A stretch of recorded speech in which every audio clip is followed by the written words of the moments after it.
All right, video start. We just got dropped off for our day hike, and we're doing approximately 10 miles today. Yeah, Huck, what do you got to say for start out? Stop watching YouTube and go outside. Base.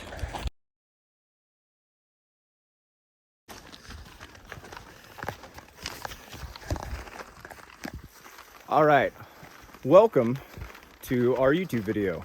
Today we're going to be doing mindset for 2024. I realize that we're halfway through 2024. More than halfway. More than halfway through 2024. But you know what? Here we are. Better Nate than Lever. Nate than Lever? Nate than Lever. All right, so today you are going to be accompanying us on this journey as we, bitch and rant for the next however long this video is. And I'd like to start off by saying that when you're going out into the hills and doing things, you should have a map and know where you're going. So today we're going to be starting at Mawich Lake, heading up to Ptolemy Peak, taking Ipsit Pass down to Input Creek, and then we have our vehicle staged right here, of which I put a lovely sign on my vehicle, of which I'll edit in now. So, first lesson, first tip of the day. Let someone know where you're going to be, when you're going to be there, and when they should expect you back. So we just had one of our friends, before he went to his 9-to-5 slave job. Slave. He dropped us off, and we have my vehicle staged at where we're going to. And our goal is to get there by sundown. And by gum, that's what we're going to do. Oh, yeah. Oh, yeah, bud. Oh, yeah. Oh, yeah, bud. Look at that water. Party. Howdy. It's so party. Huck, what do you have to say on the matter? There is water. Why are you not consistently drinking it? Drink water. It's so pretty. Yeah, I'm out of breath. It's okay. That's what, that's the point of all this, right? Anyway, like we were just saying, when you get better at recording now, is, You want me to hold it? Sure. I'm not going to do a very good job at it. I already failed.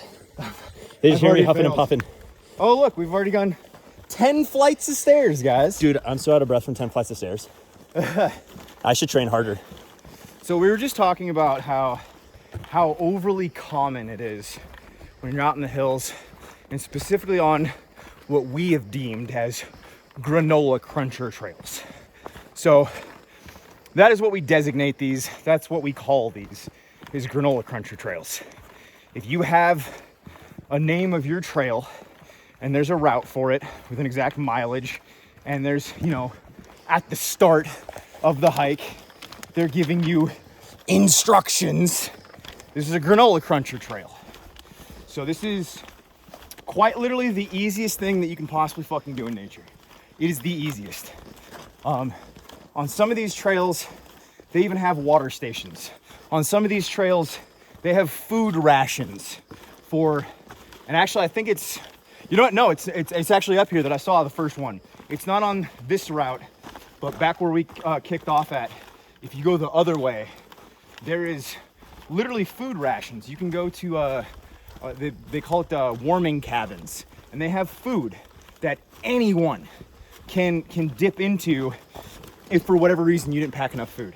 A lot of people, like Huck was just saying, a lot of people view these granola cruncher trails no differently than they view going to the mall. I'm stealing Huck's words here. He just said this. Oh, you thief. I am. Well, I give you credit, though. I give you credit. No, don't worry. I mean, as long as the information's getting out, I really don't give a shit. So these granola cruncher trails, they give you a false representation. They give you a false idea, a false sense of security in nature, because this is the easiest thing that you can possibly do in nature. And the fact of the matter, the reality that we face, is that nature is one of the most dangerous places that you can possibly go. And because these have been set to be so unbelievably easy. You see more and more and more and often and often and often people coming out here without even a backpack. They have a water bottle and maybe a walking stick. Yeah. And it's fascinating how many people live in this false sense of security, live in this fantasy where this is almost an extension of society. And It absolutely is. It's a maintained trail. It's a maintained trail. So as soon as you leave this trail, that's when the fun begins. Now this is pod racing. So I love trails like this. I do. You get some great views, you get some great sights. But this isn't actually nature. This trail was chosen. This trail is maintained. When you're coming out in nature, actually, you got more people. you need to be better prepared than you are. And another thing with these trails is they're filled with people. Oh my God, they're filled with people. I'm gonna go to nature Yeah, to avoid human. Yeah. Nope. Kill it. Somebody fell. I don't have my kidney belt on and it's falling over my back. Hey guys, sorry. Nerd. We're still at a standstill. Nerd. I'm a nerd. Nerd. I'm a nerd. There's a casualty on a Skedco down there. They're trying to hoist them up using this tree as a mount point. So you got hikers on the far side, and you got hikers here. All just kind of waiting.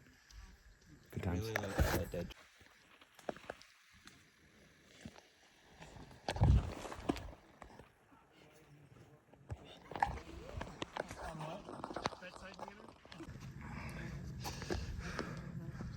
Hello.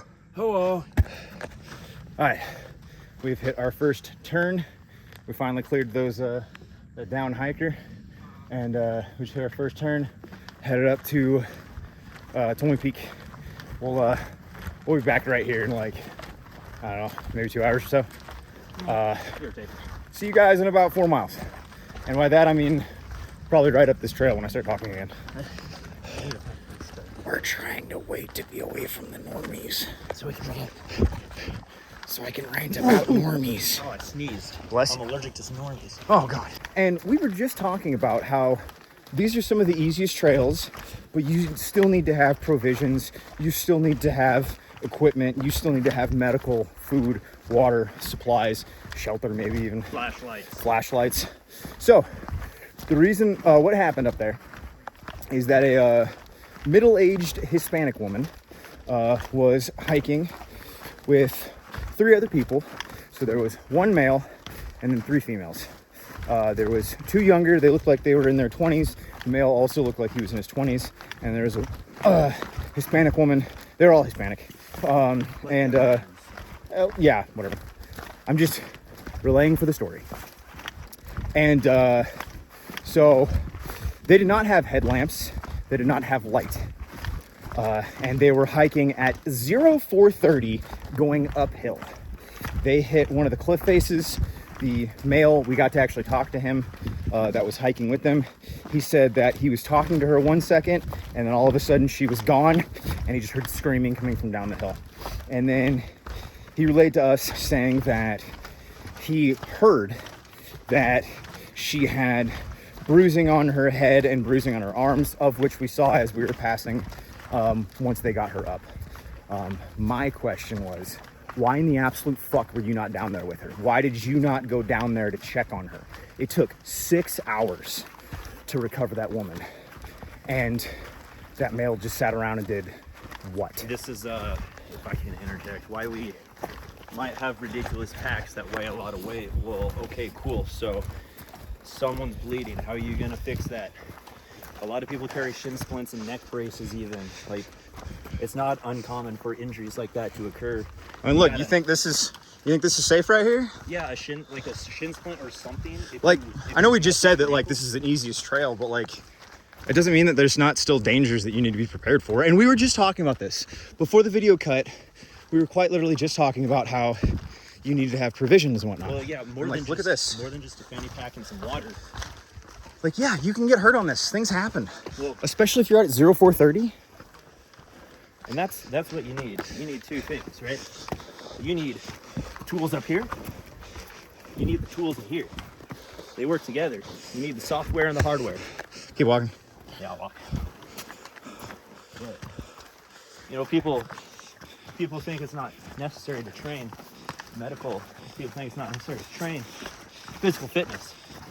Well, a lot of our training we do is quite literally recovering people with those kind of injuries. We do the stretcher carries, litter carries. We do, you know, stabilize people who have spinal injuries, head injuries. We train that. We have trained nurses who pass on their knowledge to us and train us. Yeah, sure, our training is a little bit more tactically focused, sure, but it all kind of goes into real life. Just normal everyday scenarios. Same thing happen, you're on the freeway, you see someone get real badly messed up, especially if it's your loved one. Wouldn't you kind of like to be the first responder? Because you are the first responder if you're there watching it happen, rather than waiting. How long did they wait for 6 search and hours. rescue? Oh They no, it waited was 6 hours. It was 6 hours before they got rescued. Yes. They didn't say how long before search and rescue actually got there. But that was the thing. As we were coming in, the half of search and rescue that they needed to actually pull people up, because they didn't start pulling anyone up until we got there. So that's about 6 hours till recovery. Yeah.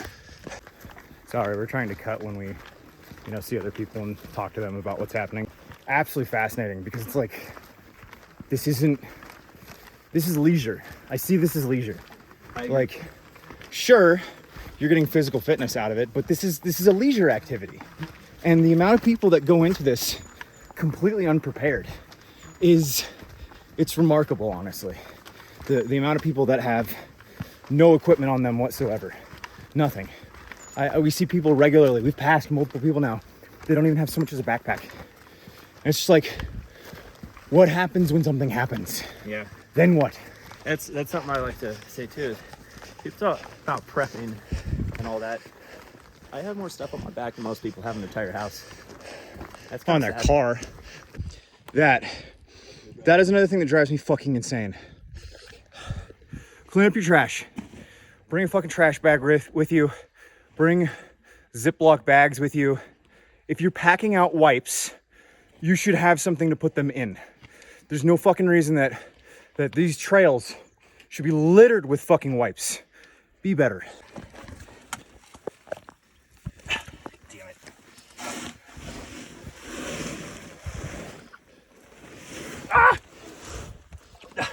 They're too slippery. I don't want to hurt them.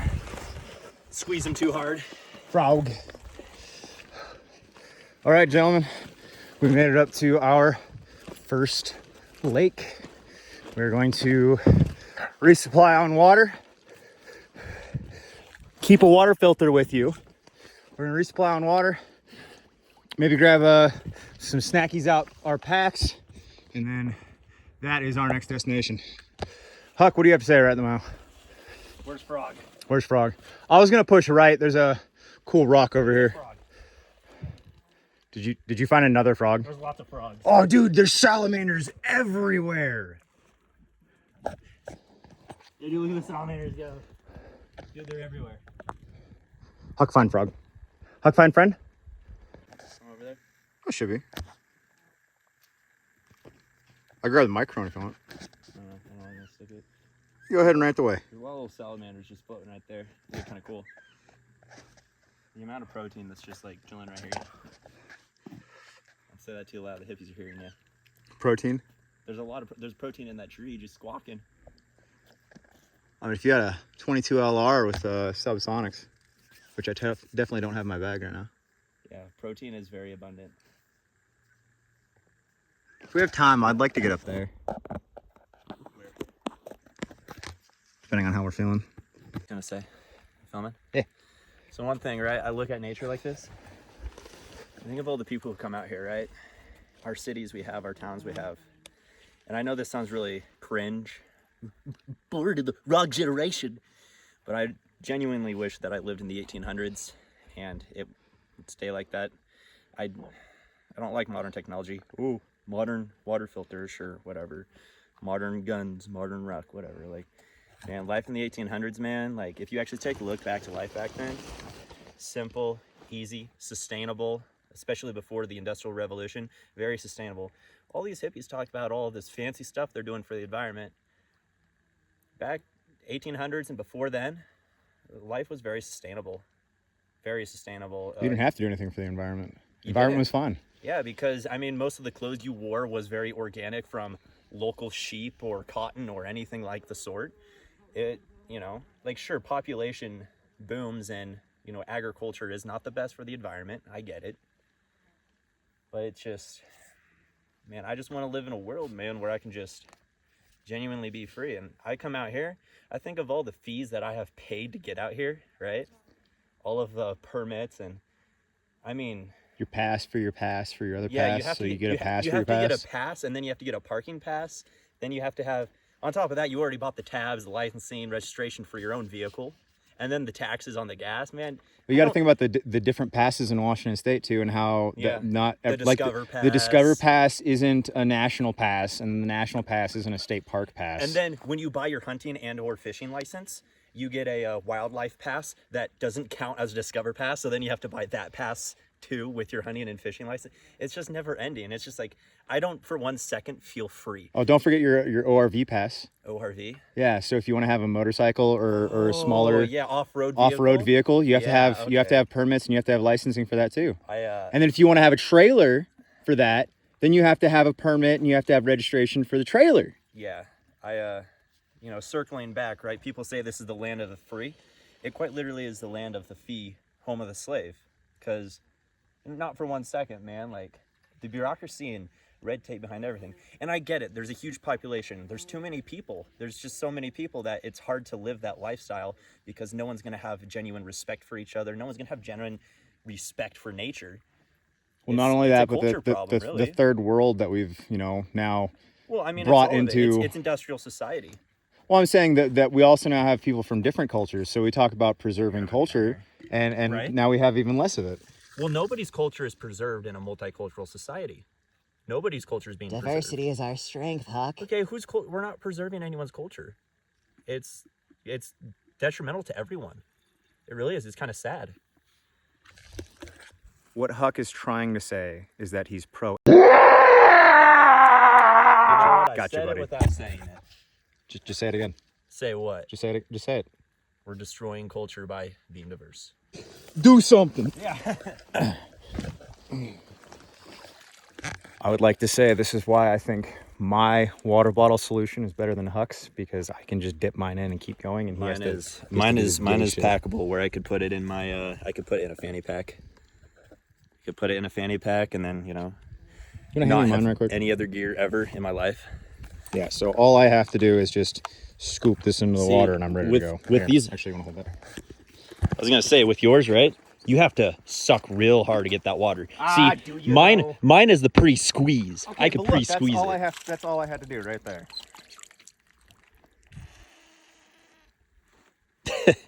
Yeah, but now you're working hard each time you're sucking for that water. I'm just a better sucker than you. Yeah, you're a better sucker. I'm a better squeezer. Just out here sucking and squeezing. All right. Here you go. End of rant for now. I don't know. Good rant. Good rant, everybody. We'll check back in maybe up there or somewhere along there. I don't know. Peace. Do you see all these dudes right now? You seeing these dudes? I bet they all want to be my friend. I bet every single one of these wants to be my friend. And we could all just be friends together. Salamanders are so fucking cool. I bet somebody's gonna hop on this YouTube comment section like, they're not actually salamanders, they're actually squibbleadoos, or I don't know, dude. Everybody has to fucking correct me on something. Oh, you see, that's actually a crossbreed of a salamander and a squibbleadoo. Hey, how about this? What's up? Can't be an expert on everything. Sometimes you just have to explore the unknown. Ooh. Can't be an expert on everything. Sometimes you just have to explore the unknown. And climb random cliffs that you found. Oh shit. It do be pretty. It do be pretty.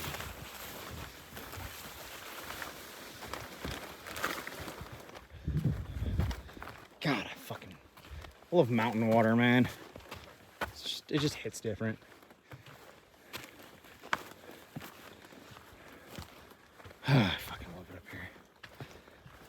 there's so many normies. That's the only problem up here.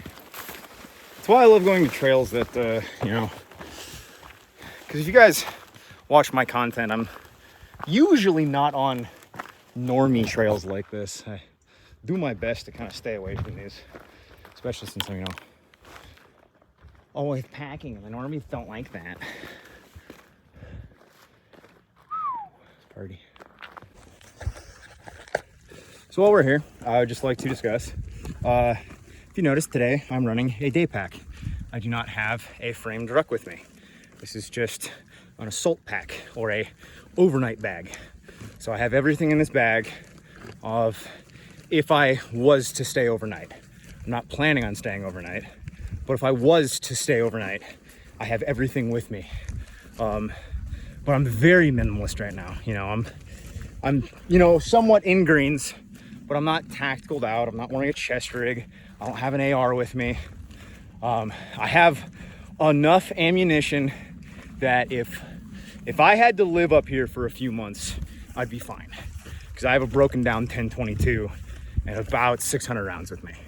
And what's great about hiking and shit like this is that you can very easily do that. It's very light, very light. I know a lot of people, you know, talk shit on 22. Ah, God, I think 22 is so underrated. I think 22 is so underrated. But yeah, I've got, and I might do a, you know what? Huck and I might do a pack layout, actually. That wouldn't be a bad idea. Well, compare and contrast what we're both running. I bet you guys would like that. Yeah, we'll do that. Also, if you couldn't tell, Huck and I are now doing YouTube in a way that we're just gonna have fun again. No more monetization, no more trying to make a business out of it. You know, I have a website. I sell military surplus. Go support me if you want to. But for the most part, I just want YouTube to be fun again. We used to have so much fun doing YouTube, and it became too much business, and it became too much, you know, oh man, I'm not getting enough views, and oh blah blah. It just got old. It just got old. And I want my YouTube videos, I want my content to be authentic.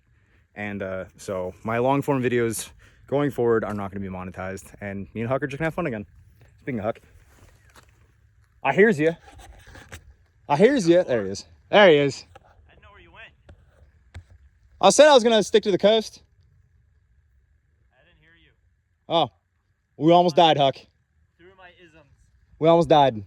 What? So ogre. Dude. Hey, come here. I have something I need to... You got some more? You got some more ranty poos for the followers? For the PNW Gorilla Channel followers? What do you got, Huck? You Hit us. You might want to maybe cut this and add it to that other part we were talking about. Oh, no, we can just go back and forth. Let's talk about like the 1800s, right? We're talking about the Indians, right? Like, you know, the 1500s through the 1800s, right? Everything with the Indian nations. That was the United States government pushing a lot of that. I mean, sure, there was a lot of racial tensions there. A lot of it, though, the government manifest destiny of just pushing westward, man. And keeping that in mind, remembering what the government is willing to do to people who already live somewhere. Don't think for a second they're not going to do it to you. Yep. The same way it happened to the Indian nations. Put them on reservations, just completely destroy their culture. And I think it's sad because I do have a huge appreciation for kind of more native culture, tribal culture too. And it's not just, it's around the world. You have a lot of that kind of that tribal life that I really do admire. And you know, it's a simpler way of living, and it's a better way of living, in my opinion. Well, yeah, I mean, it's like Indian culture was... Some of it was, I mean... A lot of it was beautiful. Sure, there was degeneracy, but a lot of it was beautiful. Okay, but you got to understand, there was so many different tribes. They're all their different nations. There was a lot. I think, and you know, I've only taken a couple of Pacific Northwest history classes. Yeah. And we have an Indian guy now, you know, near us, and I really want to start hanging out and talking to him more, because I love how much appreciation and love he has for his own culture. Yeah. And I think that more people need to love their culture and openly be okay. Yeah. Loving their own culture. Yeah, and that's the thing, you know. Hold on, I have to go tell these white people to have kids. I'll be right back. All right, chat, we're back in. Confirmed that that man is in fact 3 months out from having his first child. Based. Love to hear it. I've just been trying to white pill everyone to just, hey, go have more children. You know, white pill, huh? That's a new one I've been hearing, and it's not a bad thing, you know. Like there's hope, you know. There's hope. And as overused as the word hope is, there is.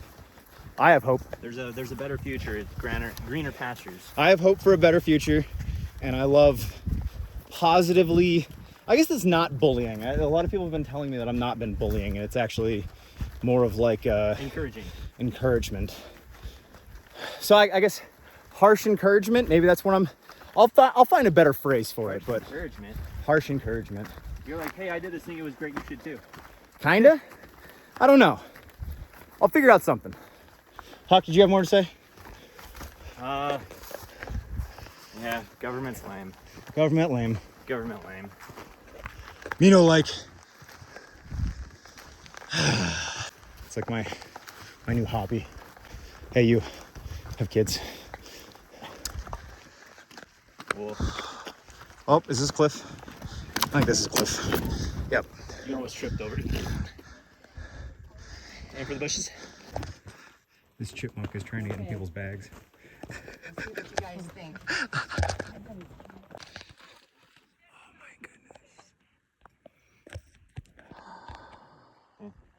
Dude. Over there has PLA, or PLA.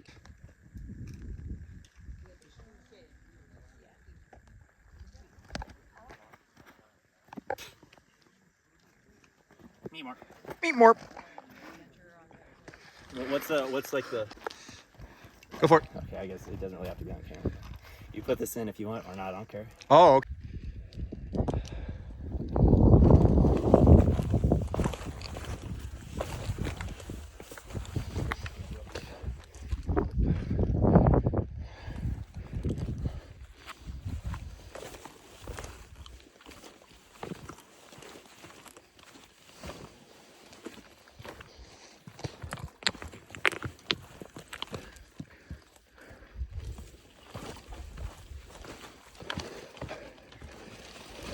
Oh, I've been impaled. Step man.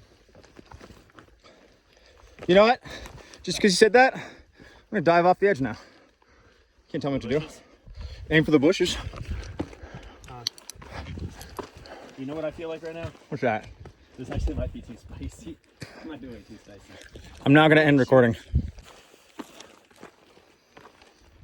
The best trail is off trail. Keep going down that. Oh, man, look at that valley. Yeah. I bet you anything that has not been touched by mankind very much.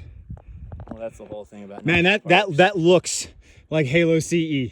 Oh my god. Does it not? Oh, they came up here. They're like, all right, how are we gonna make Bungie? The Bungie devs came up here and looked at that and went, yeah, I like that. You son of a bitch, I'm in. You son of a bitch, I'm in. What's up? Oh, I'm just recording.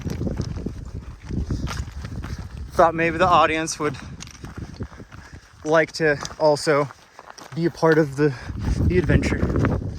All 8 people that still watch this far into the video.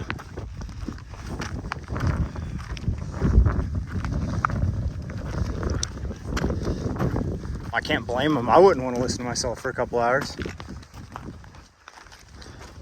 Sounds terrible.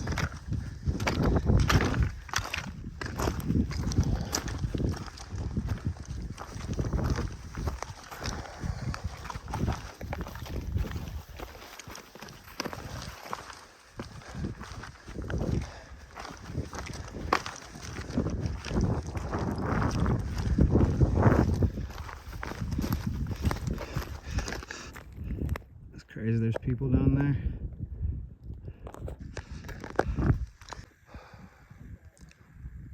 Holy bejeebus.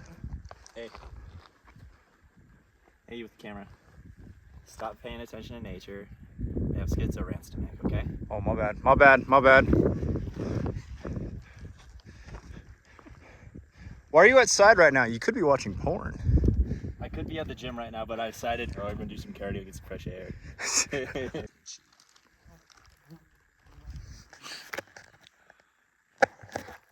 All right, this is where we have decided to stop and eat lunch. We're, I don't know, maybe a mile off the regular trail, even less. But it's amazing how quiet it gets from normies once you just step off the trail. We're technically still on trail. Trail's just right there. Well, no, because the trail technically ends at the cabin thingamajig. At the lookout? The lookout. No, this is the trail. We're on the trail. Huck film. I just wanted to add this. A lot of my generation kind of gets it a little mixed. They think physical fitness is just one thing, looks maxing, or just hiking, or just doing one thing. You really have to diversify your physical fitness to fit a wide array of scenarios and your capabilities. You should be swimming, you should be running, you should be lifting heavy, you should be doing everything you can to improve your capabilities as a man in all aspects. And it really kind of is annoying when you're out hiking, and yeah, I'm gonna make fun of scrawny people. You see a bunch of scrawny people who probably can't lift their own body weight, but they have good cardio because they're out hiking. You go to the gym and you see a lot of big, giant, muscular guys who probably couldn't even run a mile without throwing up. And you got to find a happy medium. You can't just be one or the other. You got to do it all. That's all I got to say about that. Are you gonna shoot it? I could. Boo. Who would know? The drone. Drone inbound. I see an airplane. I don't see a drone.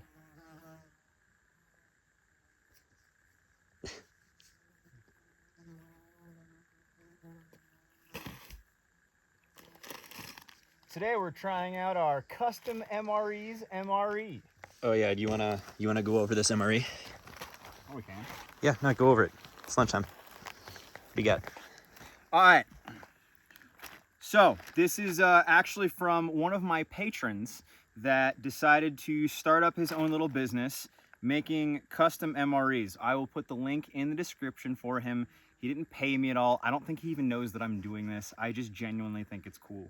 I spent like $200 and just bought a bunch of these just to try them out because, I'm always out in the hills, with various meals and whatnot. Peak meals are fantastic. But what's really cool about this, and I actually think like genuinely that he's doing something that I don't think I've seen anyone else do yet. Californian Prepper. I'll cut that out. What's the difference? Yeah. Californian Prepper on Twitter. And essentially what he's done is he's went and bought a bunch of just bulk snacky cakes, and then you go through and you choose all of your favorite flavors and whatnot of snacks. So it's just a sealed bag of various snacks, including Taco Bell hot sauce. And I just think it's a cool concept that I can go through and choose all of my favorite snacks and have it in a vacuum sealed bag to take out in the hills. And and that's it. It's that simple. And it comes in another packaging. I took it out of that to save weight, and he gives you exactly what you ordered on the label and how many calories it is of total. And I just once again think this is convenient and cool. And yeah, I'm personally going to keep supporting him with my own money. And I'm not going to tell you what to do with your life, but I do genuinely think that what he's doing is cool, and I like the concept. And Huck wants snack. And I'm gonna have this Rice Krispie treat now, because Rice Krispie treat. It really beats getting your very cheap budget humanitarian daily ration number 5 United States of America food gift from the people of the United States of America soy slop. Nah, I'm good. I have a cracker in here I could eat. But yeah. I even have fucking applesauce fucking squeezy pouch, bro. Yeah, that's actually amazing. This goes hard. Yeah. I mean, I have a rat fucked military MRE and then one of the humanitarian MREs, which they're kind of the same. You know, not dogging on MREs because, you know, I mean, it's sustenance, but like legitimately just having morale food. Well, yeah, who wants to... Just trail mix. Having morale food, dude. What do I got here? Like when you are when you are suffering, just having snacks that you genuinely like. Yeah. That does fucking everything, man. Who, I enjoy this. Who wants to eat peas and tomatoes every day? Because these humanitarian meals, they're all about the same. They really have like, they're all vegetarian. They're all the same stuff, really. Dr. Death on Twitter. I was giving him shit about this recently because he was saying that, you know, oh, just buy cheap preps and just buy ReadyWise and just buy, you know, whatever's cheapest. I'm like, no, dude. Hell no. I would add to that.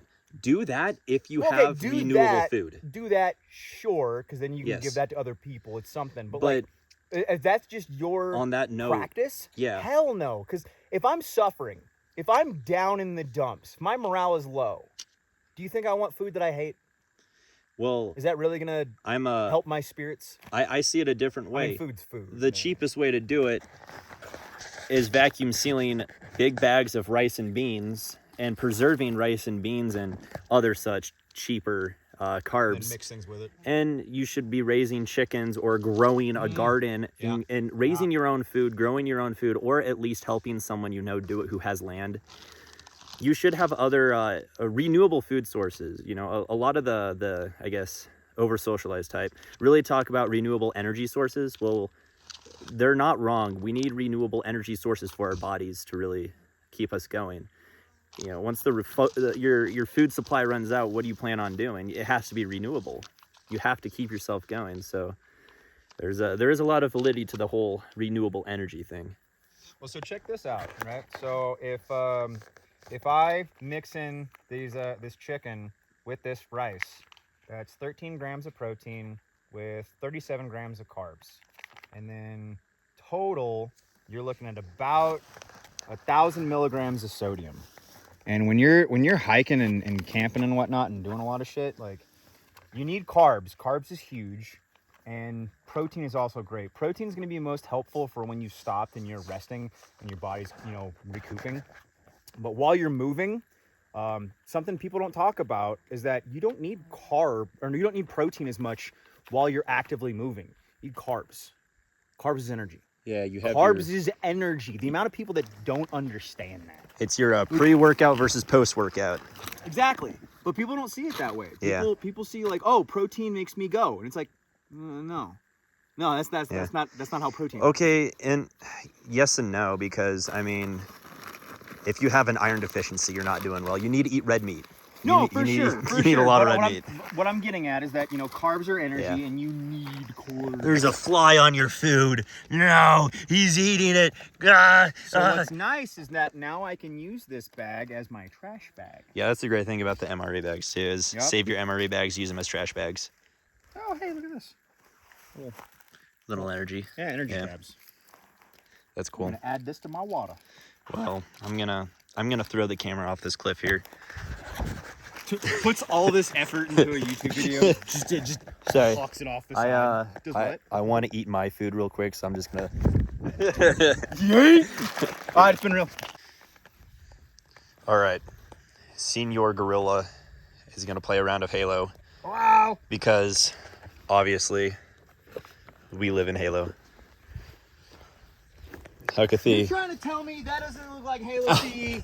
You're trying to tell me that doesn't look like Halo? I'm playing some Halo. Yeah, I'll bring it up and then we'll look at the comparison. Okay. Huckathy has some words for you all. Now, I don't remember the date. It's sometime in the summer of 2024.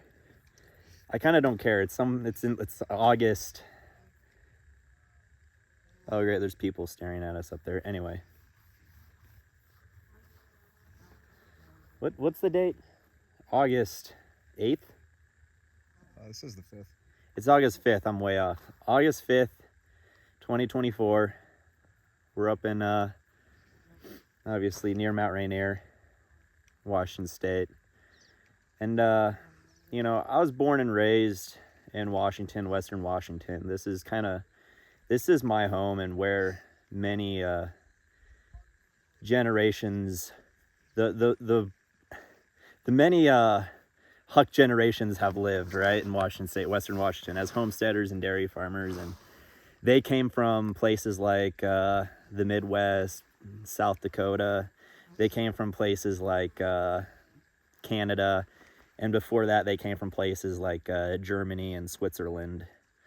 And maybe a little bit of Irish. I don't really know. I don't really know where I'm going with this rant, but I'm going somewhere with it while he plays Halo. I believe in you. You're doing great. The more people I talk to in the community around here, the more people kind of see what's going on with just how terrible things are getting. And, you know, we like to make the joke, right? How many times a day do you think of the Roman Empire?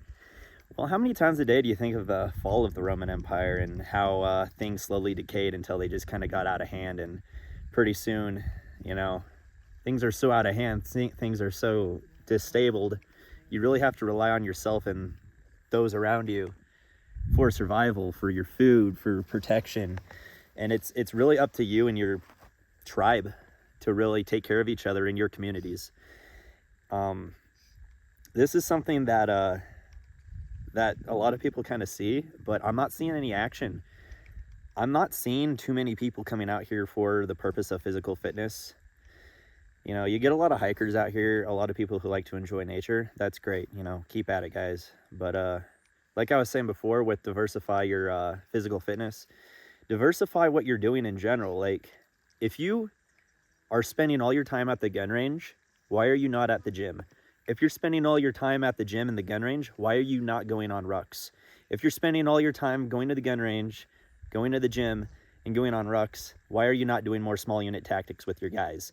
If you're not doing all of that, why aren't you growing potatoes? Why aren't you learning how to hunt? Why aren't you learning as much as you can, packing as much tools into your toolbox as you can to be a better asset to yourself and your community? Not only that, as much as you can, while society still allows you to do it. It's the easiest time right now to do it. Bro, do you think, like, you know, shit hits the fan, the power goes out, I'm going to be able to legitimately come out here and enjoy this and just play Halo on my Steam Deck while I'm also looking at what Halo was based off of? Like, do you honestly think that I'm going to have the ability and the privilege to do this for much longer? Yeah. I'm going to enjoy it while I can. But I'm going to train hard as fuck because life's about balance. Yeah, life is about balance. And that being said, right? Yeah, we're not just the meatheads who are always in the gym. Always Unga bunga. I lift weights, I shoot guns, I small unit tactic guerrilla war fighter, right? You have to have that, but you also have to, obviously, family time. You have to spend time with your family. And that being said, you know, do things with your family and your friends, like coming outside, right? Well, even we fucked that up, like, you know, last year. What do you mean? We found ourselves training way too much, and we weren't doing fun hikes. And it was like, that's true. Hey, Yeah. maybe we're pushing this too hard. Yeah. And maybe we need to enjoy nature again. Right. It got to a point where we were training so fucking hard that, like, we're going out in the hills, and it was just like, fuck, man, I'm tired. Mentally exhausting, right? Yeah, just mentally exhausting. Well, life is a marathon. Life is not a sprint. I'm not telling you to go do all these things right this second. What I'm saying is get your foot in the door somewhere, start small and build your way up, but always be looking for the next level to ascend to. Don't stay stagnant with where you're at. Always look for different ways you can improve yourself. And honestly, it kind of comes down to just getting outside, inviting your friends outside, or to go paintballing, airsofting. Getting out of your comfort bubble. Yeah, get out of your bubble, right? Because everyone has this comfort bubble. You know, I mean, if it wasn't for you in Metal 3 just being like, hey, pussy, we're doing this today. It's like, oh, okay. Yeah. Yeah. Or the amount that we have bullied each other, just at, hey, pussy, why aren't you here right now? No, you're right. Okay, Yeah. I'm en route. I mean, unless you're having some serious family time or whatever, you know, like, what is your excuse? And I get it. I like to have my personal downtime.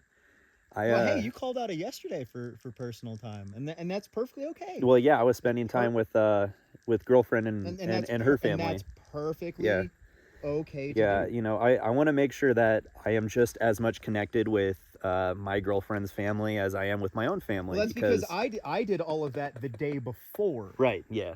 And you were working, so like you didn't get that personal time. Yeah. I got that personal time in for the weekend. I'm like, all right, now I'm gonna go airsoft. Yeah.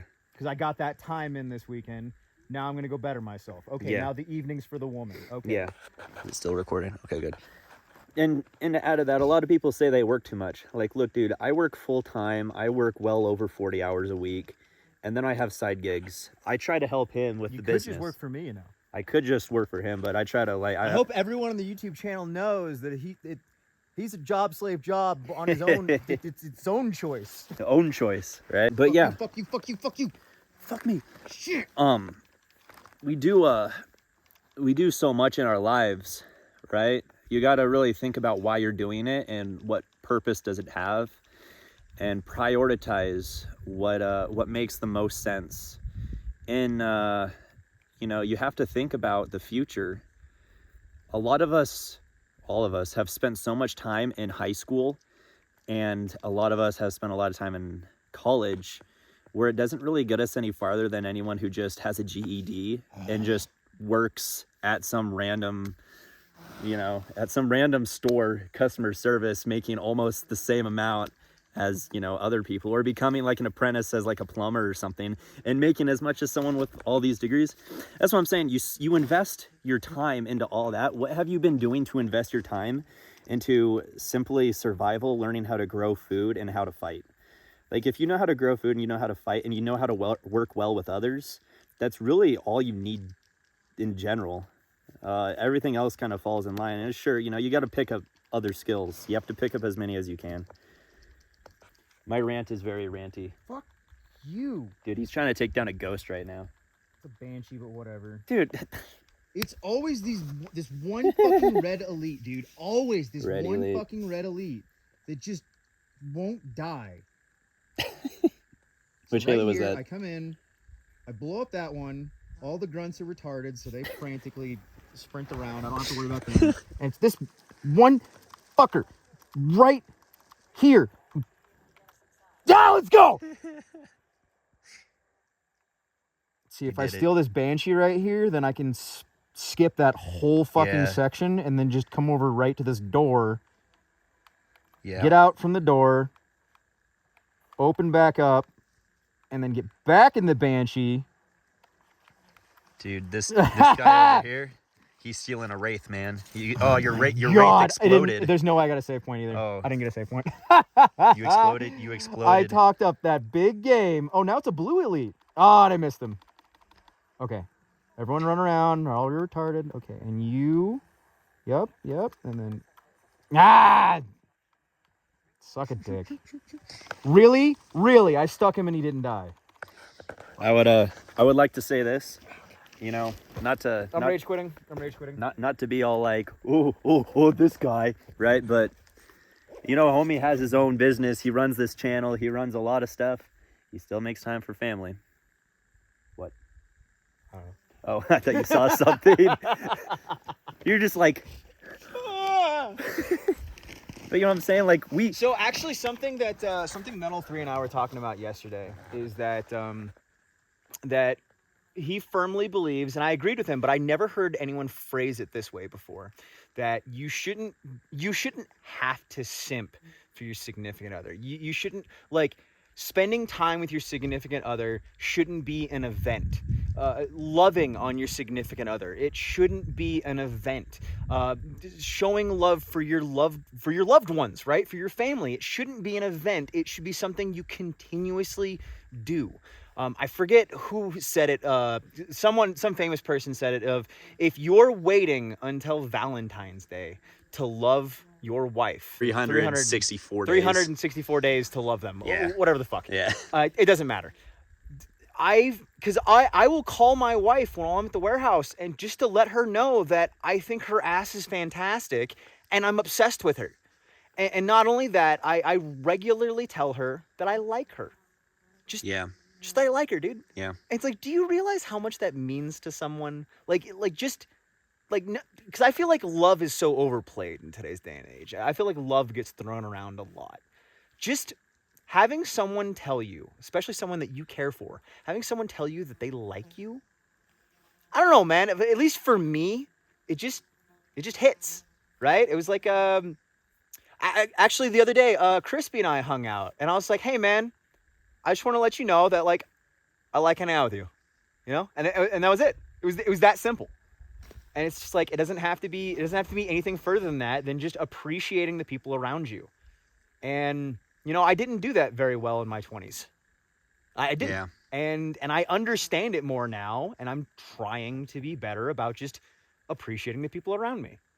And it's not hard. It's not hard to do. Just appreciate the people that you supposedly love. Mm-hmm. Thank you for coming to my TED Talk. Well, I mean, this whole thing is a giant TED Talk, right? This is a TED Talk video. On that too, it's like a lot of the insecurities people have, especially my generation, right? Gen Z and Gen Alpha is going to be worse probably. What am I again? Millennial. You're a millennial, yeah. Freaking millennial. I forget. I'm the Zoomer boomer over here. Dude, I get okay boomered by freaking boomers. It's hilarious. They're like, yeah, no, for real, like it happens. They're just like, all right. Californian prepper. This needs tortillas. More chicken too. I think need two packages of chicken per one thing of rice. That's my vote. Yeah. And then tortillas. Because this would slap with twice the amount of chicken and tortillas. Yeah. Ooh, maybe some beans. Ooh, beans are always good. Yeah. Rice, beans, and rice, beans, chicken, tortillas. Yeah, that would fuck. Yeah, dude. They do that. They make packets of beans, don't they? I don't know. Don't they make like refried bean packets? I have no idea. They're just refried bean go-gurts. I'm definitely not taking a fucking can of beans out. I mean, we've done it. I'll fucking do it again. Anyway, as I was saying though about the insecurities is you really, like we were talking about, step out of your bubble, get out of your comfort zone, and just go do stuff. If your friend is inviting you somewhere, if you have a friend who is inviting you to go to the gym or go hiking or go shooting or go... They'll eventually stop inviting you. Yeah, they will eventually stop inviting you. And I want you to know this real quick. If they're genuinely trying to invite you out somewhere to go do something, they are your best friend because they actually care about themselves and you. They care about the people around them, that they would go out far enough to invite you out. And you really should take that opportunity. And there's so many times where I've been invited out to stuff when I was younger. And I was like, no. Dude, you know, I was there. I get it. I understand the insecurities because I've been there. What if they don't like me? What if I make a fool of myself? And that's just it. What if I do this? What if I do that? What if they don't actually like me? Just don't make a fool of yourself and, you know, be a little bit more reserved. Think before you talk. Think before you do. And read the room, you know? Like, it's very simple. I think that's the number one thing that people fuck up, though. Yeah. I've done it too. Oh God, I don't know how many times I've done that. I've been Reading there, the done room that. can be it can be hard. Yeah. It can be really, really Yeah. hard to read the room and read the situation and read the vibe. Yeah. Like that takes some people, you know, can do it right away. Yeah. Yeah. And that's all about being self-aware, and that's what I think a lot more people need to be, is more self-aware of what they're doing and how they're doing it. And yeah, we understand we make mess ups, but don't dwell on it, because a lot of people, they'll dwell on it. And I see it.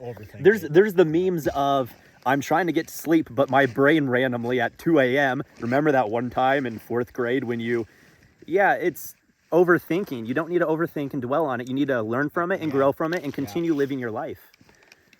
It's I feel like, I feel like a lot of our parents kind of failed in that realm of teaching us that to just, you know, get back on the saddle and just keep going. Well, so there's so many things that I don't blame my mom for, though, right? Like, because it's so weird looking back on it, because it feels like she should have been taught more on how to raise me. And it's not so much that, you know, that like looking up at my mother of like, you know, why didn't you teach me this? And it's like, well, looking back on it, she didn't know either. Mm-hmm. Yeah. And it's like, why wasn't she taught this?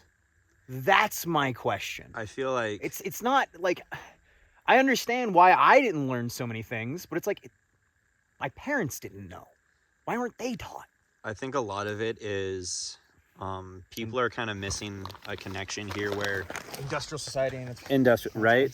Well, I mean, you look at a more like a tribal lifestyle where you have the grandparents more involved, and I think having multi-generational families that are closer together is a great thing, because you get that you get that, hey, I've already been in this situation, I've learned from it, I can help you, yes. yeah. Yes. Grandparents and parents have a better No, easier time doing that. Families need to work together more than they ever have. Yeah.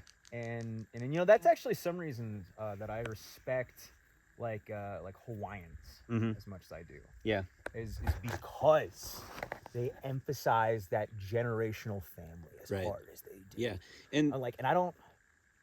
Asians as well. well, Hawaiians and Asians. especially a lot of Pacific Islanders, because they not too many generations ago that they lived on an island. Yep. And that's how they did it. And that's how you survive. Hawaii's for Hawaiians. Get out of there, Oprah. Stop burning it down. Beep. Just gets drone striked. Okay, come on. Are we ever going to get explanation for that fire that just magically happened and then no one talks about? And then just no one talked about. Yeah. Everyone's like, hey, there's something sketchy about these fires. Dude, you burned down how many communities? Oh, okay. Communities just happen to burn down and you're just... I don't know if we're supposed to talk about this on YouTube. Yeah. Yeah, and then it just cuts there. And then it just... Right? Yeah, it's really shitty what's happened to so many people's land, like It's almost like there's a certain people that we can blame. well, it's like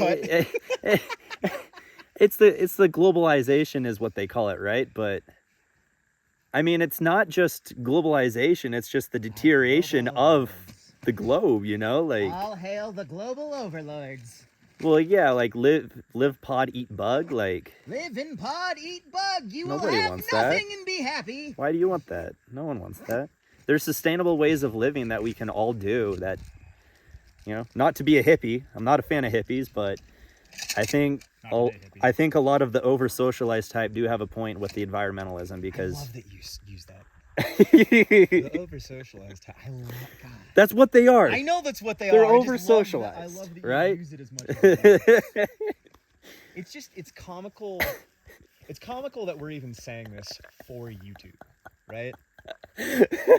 Like we're saying the over socialized type while we're making content for social media. As a niche micro internet celebrity, the over socialized type. In a lot of ways, I think I'm over socialized. Why do you think I spend so much time in the mountains? Balance. That have to means balance you're not over socialized because you Okay, you're willing to say the things that are hard. I'm constantly trying to fight to not be over socialized. Yeah. I guess. Well, so to me, my understanding of the term over socialized type is just your people, your NPCs, the I support the current thing. Over socialized as in whatever the crowd is doing, they have to be a part of, because if they step out of line, it's the worst thing ever, and they feel terrible and they want to be part of the club, and it's the herd mentality essentially. They're over socialized into the herd is really what that means. So when people say sheeple, it means the same thing as over socialized type. When people say NPC, it means the same thing. Essentially. I really appreciate that random white woman for teaching me how to change the f-stop. He's over here with his identity politics, this white woman. Why didn't you just say human person's kind? She was a white woman. She was a human person. Read over socialized SJW. Okay, so that's the thing, man, is that like I was in reconnaissance for 6 years, and then I got out, and then I worked security. And the number one fucking thing was to give detailed and concise reports. And then I get done doing all this, and all of a sudden it's like, no. Don't give concise reports. Be as vague as possible when you're trying to, relay intel. And I'm like, that's not how. That goes against everything that I just did for the last 8 years. Well, maybe that's just me being a little over socialized. I don't know, man. If I'm reporting on something, if I'm giving you information, I'm going to tell you their race. I'm going to tell you how tall they were. I'm going to tell you what they were wearing. I'm going to give you important information that you need if I'm giving a detailed report. I don't care that it's not inclusive. Hey, that's a hawk. That's a little guy. He's tiny. Still a hawk. He's so small. What kind of hawk is that, though? That's a... He's a little baby. Little fella. Some rice? No, I'm good. I've got. It's actually very filling. It's shockingly filling. How many servings? One serving is 230 calories. Dude, not enough calories. Not gonna make it. Not gonna make it. But yeah, circling back to the get out there, step out of your bubble. Your people are counting on you. Your wife, your sons, your daughters, husbands even, grandparents, friends, family. They're all counting on you. If you got to this point in the video, you're definitely the type of person who, you know, actually trains are of a similar mindset. Sorry, there's flies landing on my hand. I'm just trying to push them out. If you've gotten to this point in the video, you are obviously of a very similar mindset as myself and Gorilla, and you really should, you know, if you're not already, step up your game and step out of your bubble and start becoming the asset you need to be for your community. Because we're gonna need strong men and yes, strong women. We're gonna need strong people to prevail forward together in smaller communities. Because if we see a total collapse, you know, worst case scenario, SHFT, shit hits fan, whatever you call it, right? SHFT. Bullshit, it's literally alphabet soup. I know. Shit hits fan, right? You very well, huh? There's deer up Oh, I bet it, dude. Yeah. Holy shit. Oh yeah. Summertime, man. I wouldn't have expected them to be this high up. Yeah. We're very well going to see people revert back to tribal living and family and tribe, small groups of, you know, a couple dozen, maybe a couple hundred people, small communities coming together and forming tribes. You all have probably seen the TV show The Walking Dead at some point. A lot of what happens there, that's worst case scenario, but it's not too unrealistic, the whole kind of tribal thing they got. You have tribes fighting other tribes, and you have tribes becoming friends and allies and forming bigger tribes together. That's not really unrealistic for what could potentially happen if we really see a huge breakdown of society. It's, you know, obviously this is an extreme case. I'm not saying it's going to happen, but I'm saying that is a worst case scenario. Best case scenario, you know, we actually voting works, but doesn't. It's best case scenario. Your vote matters. Yeah. So hard. Yeah, voting has worked so well up until this point, right, Voting's guys? worked great. You should keep doing it. Vote Hey, harder. hey, remember that guy Kennedy? Oh, the one they're not giving Secret Service protection to? Oh no, the other one who got shot by beep. I wouldn't worry Yeah. about Yeah, I won't worry about it. Your vote counts. it. Guys, I wouldn't worry about it. listen, all the lobbyists who are trying to, you know, get off the gold standard just happen to not jump on board of the Titanic that one fateful night. Huck, I don't think we can talk about that on YouTube. I don't think we're allowed to talk about that. Nah, I think it's fine. Conspiracy theory all Huck, you we're want. gonna get demonetized. Listen, I have a list of all of the names that, you know, had tickets. The channel's not monetized anymore. Oh, I told you I demonetized it, right? oh yeah, I don't know. I don't remember. Well, I guess you Anyway, care. I'm gonna form a list of all of the people who didn't board the Titanic, and I'm gonna See what they're up to. go see what they Go see did what they're- after the Titanic go see sank. what they're doing. See what happened there, right? Interesting. Crazy. Hey, what are these cats up to these days? Oh, they're multi-billionaires. Yeah, what happened to these families? Oh, That's interesting. wild. No, that's kind I of a. wonder where they have dual citizenships too. Oh no. It's that is a conspiracy theory. You know, a lot of people talk about the Olympic and the Titanic being swapped for insurance purposes because the Olympic, the sister ship of the Titanic, was damaged by I think it was a British cruiser, naval cruiser, and the insurance wasn't paying up. So the theory goes that the Titanic and the Olympic were swapped, and the Olympic took the name Titanic and was sunk intentionally. That's the theory anyway, and it's a pretty interesting theory, and it's actually a pretty deep rabbit hole. It's kind of fun. You can obviously find videos on it. I really like conspiracy theories. I'm not saying I believe everything I see, but what I'm saying is it's very interesting seeing like a less mainstream take on things, and how, like, you know, there's other things that we weren't taught in school, because we're taught a very vague little small window of information. We're taught what they want you to know. We're taught what they want you to know in high school and throughout school. Why was I taught about World War II 4 years in a row? Yeah, right? Yeah. Like, okay, at a certain point. Why was that war? Yeah. I don't know. Even before I started like really asking questions, right? I was like, hey, why do I keep getting taught about the same war? Why do I keep getting taught about the same war? Yeah. Like, well, how much could I possibly learn about the same war from one I person's perspective? I remember basically all the major American conflicts being taught, all of them throughout school. I went to a handful of different schools, though. I mean, I switched districts kind of from elementary school to middle school, and I remember I do remember a lot from elementary school. It's a little bit different, but they taught a decent amount. But even looking back, I'm like, I don't think that information was very accurate. Well, okay, not only was it not accurate, but there was a lot of it that was just, for lack of a better phrase, missing context. Missing context, yeah. You know, history is an interesting one because his story, you know, to the victors come the spoils, and part of the spoils is getting to write the story.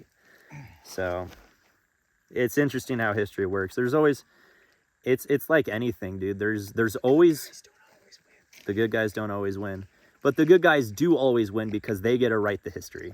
Yep. There's always two sides to a story, and that's why we just got to stay a little bit more open-minded about things. Stay open-minded and accepting of different opinions, right? I am never really going to tell someone they're wrong if they genuinely give me reasons and, you know, back it up with something in a conversation, like we're talking about something, you know. I'm very much willing to hear other people's point of view, and I think everyone should be more willing to hear the other person's point of view. There's no reason we need to be, nope, this is what I was taught the first time, so this is how it is. You know, it's very narrow-minded, and I think it's a very, I'd say it's very stupid. It's very stupid to think that way, very narrow-mindedly, and not really. Yes. No, continue that thought. I have something. Okay. Else. I have something after. It's stupid to be very narrow-minded and not open-minded to all sorts of information. And just, honestly, I think it comes down to just having real conversations in person. Get off the internet and just go actually have a conversation with someone. If you know someone who might know something you don't, just have the conversation with them. Talk to them, you know? I mean, within your own family, you probably have people to talk to. Speaking of, something that some of the followers were telling me that they started doing, like with me bringing back a lot of the old content, is that what they'll do is, you know, trying to keep in our mindset of talking about, you know, still bettering yourself and not spending too much time on social media, is that they'll listen to our videos while they're working out or on their commute to work. Mm-hmm. I'm like, yeah, you know what? That's a decent use of your time. Anyway, something else that I want to say about eating in the field, eating and moving, yada, yada, yada, is you don't want to overeat.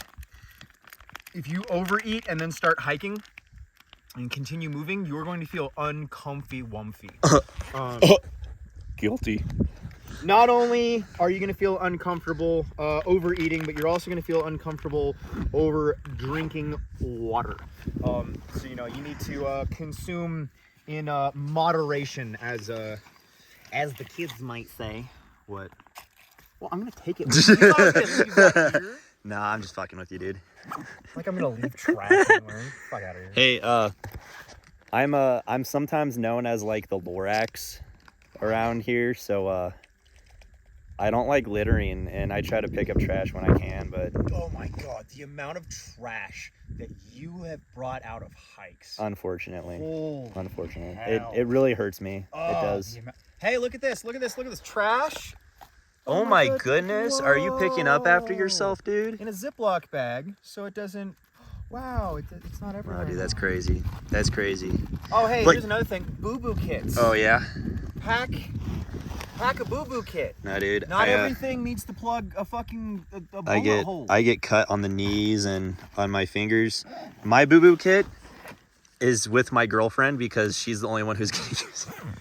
No, I always have a boo-boo kit. I Always have a let boo-boo them kit. some bitches just air out. You know, I wash it out and let it air out. All right, let's see. It is 13:46.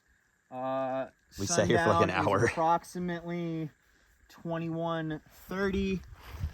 We've got roughly 6 more miles to go with a. Okay, 6 more that- miles unless we add that hike in. If we add in, that's another 1.8 times 2, 3.6. If we decide to do that. Well, we're going all the way around. I don't know if you can see very well, but Well, I know, but I'm saying if we decide to do that as well, that's another 3.6. all the way around. Low battery. Boop. You have low battery, but That's fine. that's I'll put it on the charger. that's the Carbon River right there. A little bit dry, a little bit later in the season, but yeah, we're gonna be to the Carbon River and then walking down to the parking area. All right. Do we have anything else to say for up top? Yeah. Oh, hey, you know what? Actually, one more thing. This is, without a doubt, the best battery pack I've ever used in my life. Does it I say- wanna what does it they're say? about Vegger. Does it say Badger? I guess it says Vagger. So it gives you a battery percentage. We're not sponsored by anyone, by the way. But it has your wall outlet, the iPhone, and then the new Android and the old Android right here on it. So it's quite literally everything you need. And then if you want to, you have another old school USB outlet, and then, or sorry, the USB output, and then you have the Input, Type yeah. C as well. Like this, I have like 6 of these now. I don't go anywhere with that one. They're fantastic. It will not charge the Steam Deck though. It'll keep the Steam Deck going at about the same percentage, but it won't actually charge. While you're playing, that is. I haven't tried in storage. It might. Yeah. It might charge in storage. I don't know. But as far as like cell phone goes, these are fantastic. I was gonna add two. We heard somebody's personal little quadcopter drone flying around. It's kind of hard sometimes to decipher the noise of a drone versus some bugs and insects. Ooh, yeah. So they're similar. that's why your stop, look, listen, smell is kind of important, you know? What they call it, sills? Is that how you pronounce it? Yeah. Yeah, sills. I don't know. I'm not educated, guys. I'm just some dumbass. Stop, look, listen, smell. Yeah, I just say stop, look, and listen, smell, because then anyone understands what you're talking about. You stop and really evaluate, and you'll get more accustomed to what things sound like. And train with drones too. If you have someone with a quadcopter or a drone or whatever you want to call it, right? Test it at different distances away. Well, see yeah, what it sounds like. Yeah, because he's always flying his around taking pictures, so I'm very aware of what it sounds like and what one looks like in the air. And I could actually, another thing with that, if you're going to get one and you're doing back camping like we're doing, I do not recommend the larger drones. They suck ass. They're not fun to pack. I'm actually going to be selling my larger one or just keeping it just to have it because it does have longer battery life. But for doing the shit that we do, I definitely want a smaller drone that has less battery life and that I can just pack easier. Ideally, I would like a drone that I can get into that Type 83 South African battle jacket and just keep with me and just be able to throw up a drone, see something really fast, bring it right back down. Because realistically, with the guys that I've talked to that have been to Ukraine, you're not going to ping anyone, long enough that it's going to be an issue if you just throw it up, get aerial reconnaissance, and bring it right the fuck back down, and then move locations. From what I've been told by multiple sources now, that is still a very useful asset, and it's not going to the risk isn't super high, because drones can and will be tracked, but if you're using it very seldomly, You're gonna save battery life. You're gonna get the recon that you need, and then you can keep going. But drones are an absolute asset. They have their, it's a risk-reward matrix. So it's yada yada. Yeah.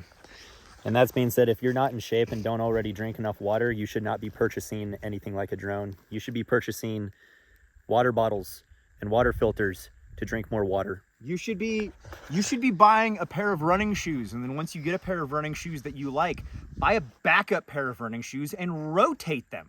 Rotate running shoes every week.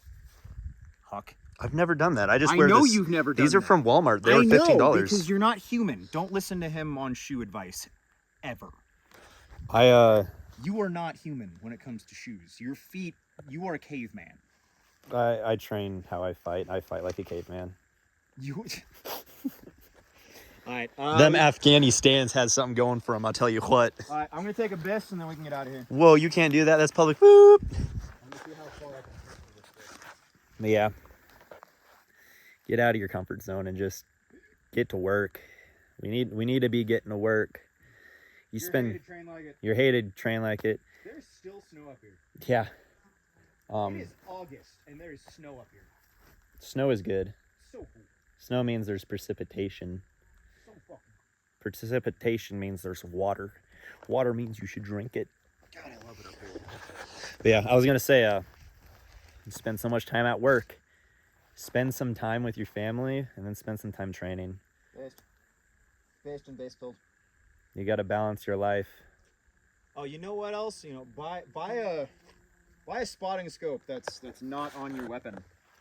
Yeah, having glass that's detached from a weapon is kind of cool. This is a ×10 magnifier for $150 from Vortex. This is worth its weight in gold. That is absolutely and utterly that asset just being able to have on you and it just clips onto your belt. Oh my good. I can't believe that I went so long without having something like this. I'm amazed that I went as long as I did not having something like this. Like, that is the only thing right now is that, oh, you know what? I'm actually gonna steal some 550 from you. I was gonna say, I want to dummy cord this. I was gonna say, eat carrots. Eat carrots. I don't think carrots actually help your eyesight. It's kind of a myth. It was a myth made in like World War One. Yeah. Cat Nope. butthole night vision. World War One night vision is just a cat. Anyway, I hope that's real. no. I was gonna say, That's real? let's say, dig to victory, grow a garden. Buy chickens. Buy chickens, grow a garden. Buy chickens. Grow garden. Fuck government. I don't know. Yeah, the government's not really cool. The government does not like us, honestly. Oh, and stretch. Stretch, take care of your body. I gotta say, like, it's not really anything we're doing that the government probably doesn't like. It's the stuff that we don't do. We really, want to live a lifestyle of really non-conformity to the crowd. Homestead, grow a garden, and just be able to protect it. That's crazy what we do that, because everything we do was, legal and not restricted. Well, here's the all thing. But 100 years This ago. country was founded, and most countries really are, built and founded the way we just want to live right now, right? You look at the 1700s and how the colonies, how they lived their lives. That's really all we want. It's not that complicated, really. It's just, I just want to grow my food and be a free man, away from tyranny, and I want the same for everyone else. I really do, and I want to see it in every country. I want to see true freedom in every country. But we're just a couple of guys. We can't make that happen for everyone. Everyone has to make that happen for themselves. You are the only one who can secure freedom for yourself and for your community. You and your community are the only ones who can do it. And it would be really cool, honestly, not to get all hippie again, but to see the world kind of united, not like globalists united, but in the same heart of just, having our countries free and just living the lives that our ancestors enjoyed. And it's just disappearing, and we gotta take it back. Now see, now that's that's a soundbite I could take, and it's gonna sound really bad. No, for real, we gotta be strong men and hold on to what is ours. America. I mean, same thing for Canadians or anyone in Europe, any country in Asia, Africa. I mean, all of us need to really take a look at our societies and really figure out what it is we want for our societies and be the change you want to see in your society. That's really it. I'm trying to be the change I want to see. I want to see more people have respect for each other, more people to have self-accountability about littering and their carbon footprint. You know, I want to see more self-responsibility and self-governance where we can really live a more sustainable and free life and just make better choices as a community and as individuals. Mainly make those choices as individuals. Which is very... I know I've gone full schizo rant. I am all that is risky, Crispy. Imposter! I am risky, Crispy.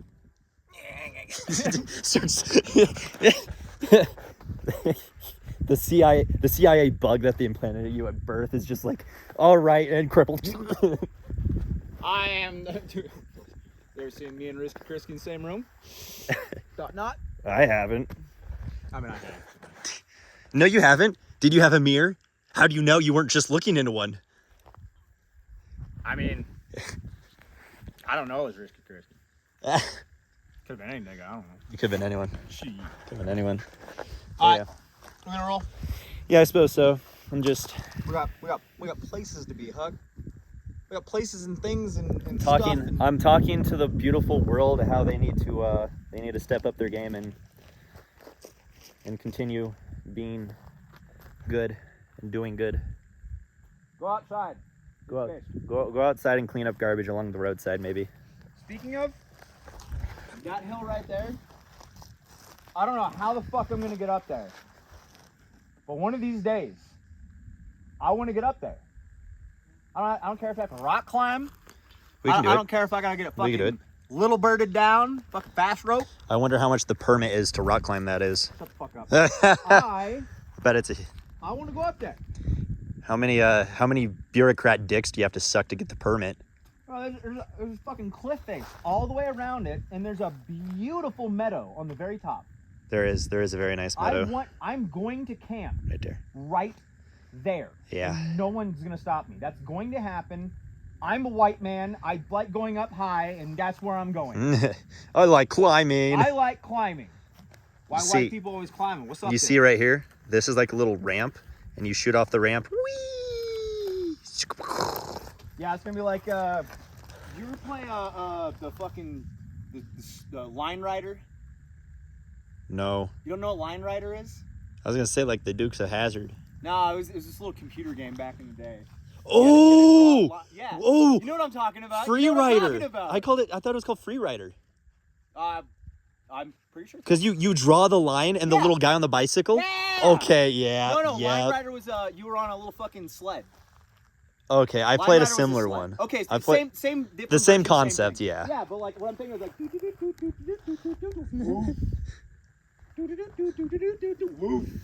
You have like the little. You could like put power ups. Like you literally make your own game. That was the best game ever.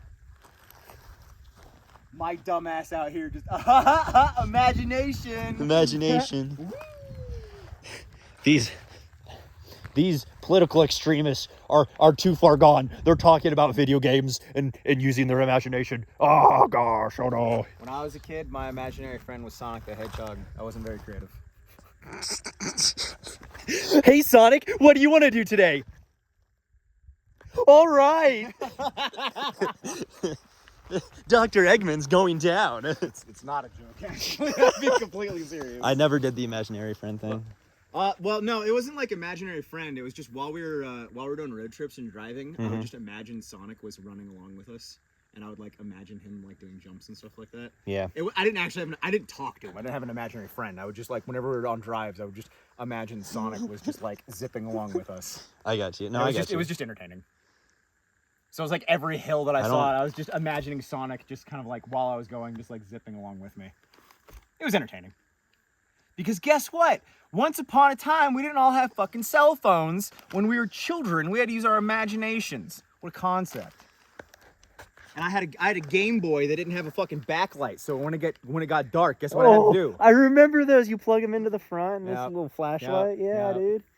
And then you turn on the fucking light in the back of the car, and then your dad turns around, turn off the light, we're gonna die! me as an adult turning on the dome light just because I feel like it, driving down the highway, and I'm like, why did my parents care? I got yelled at so much as Yeah, a fucking I kid. drive the same '90s vehicle as my parents did when they yelled at me for it, and I'm like, I don't get it. What? Makes sense. It's the same car. It is 1400. We need to start.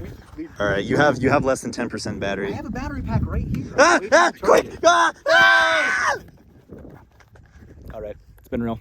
We're gonna It's been real. we're gonna keep scooting.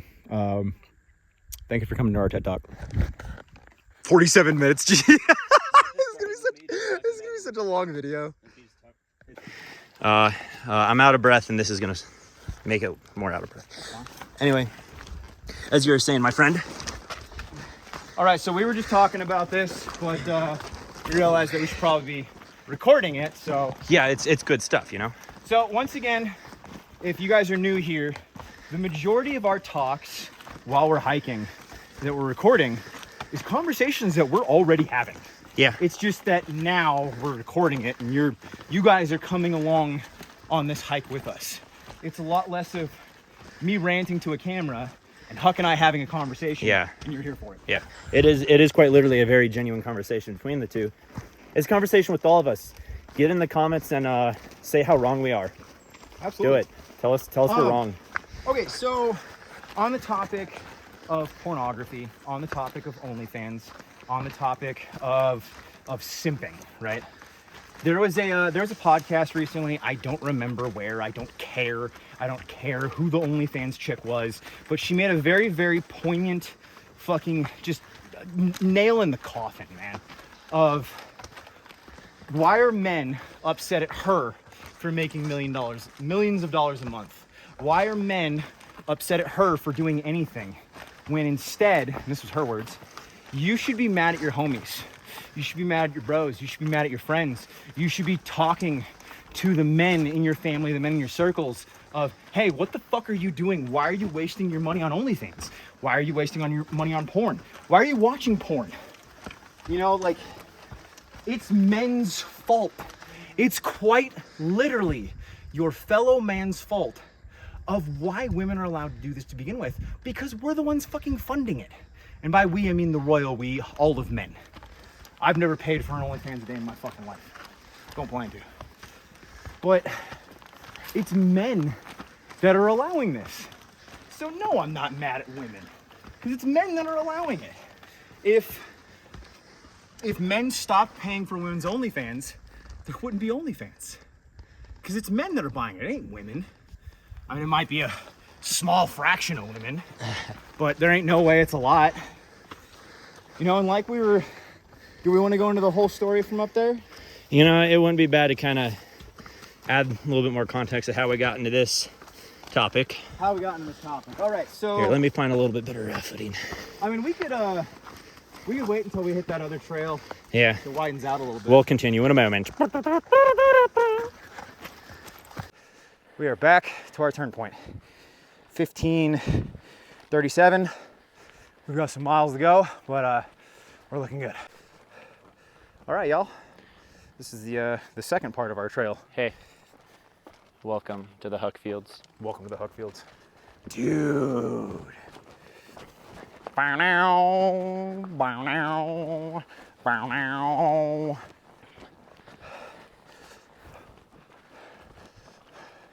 Dude, I am okay with this.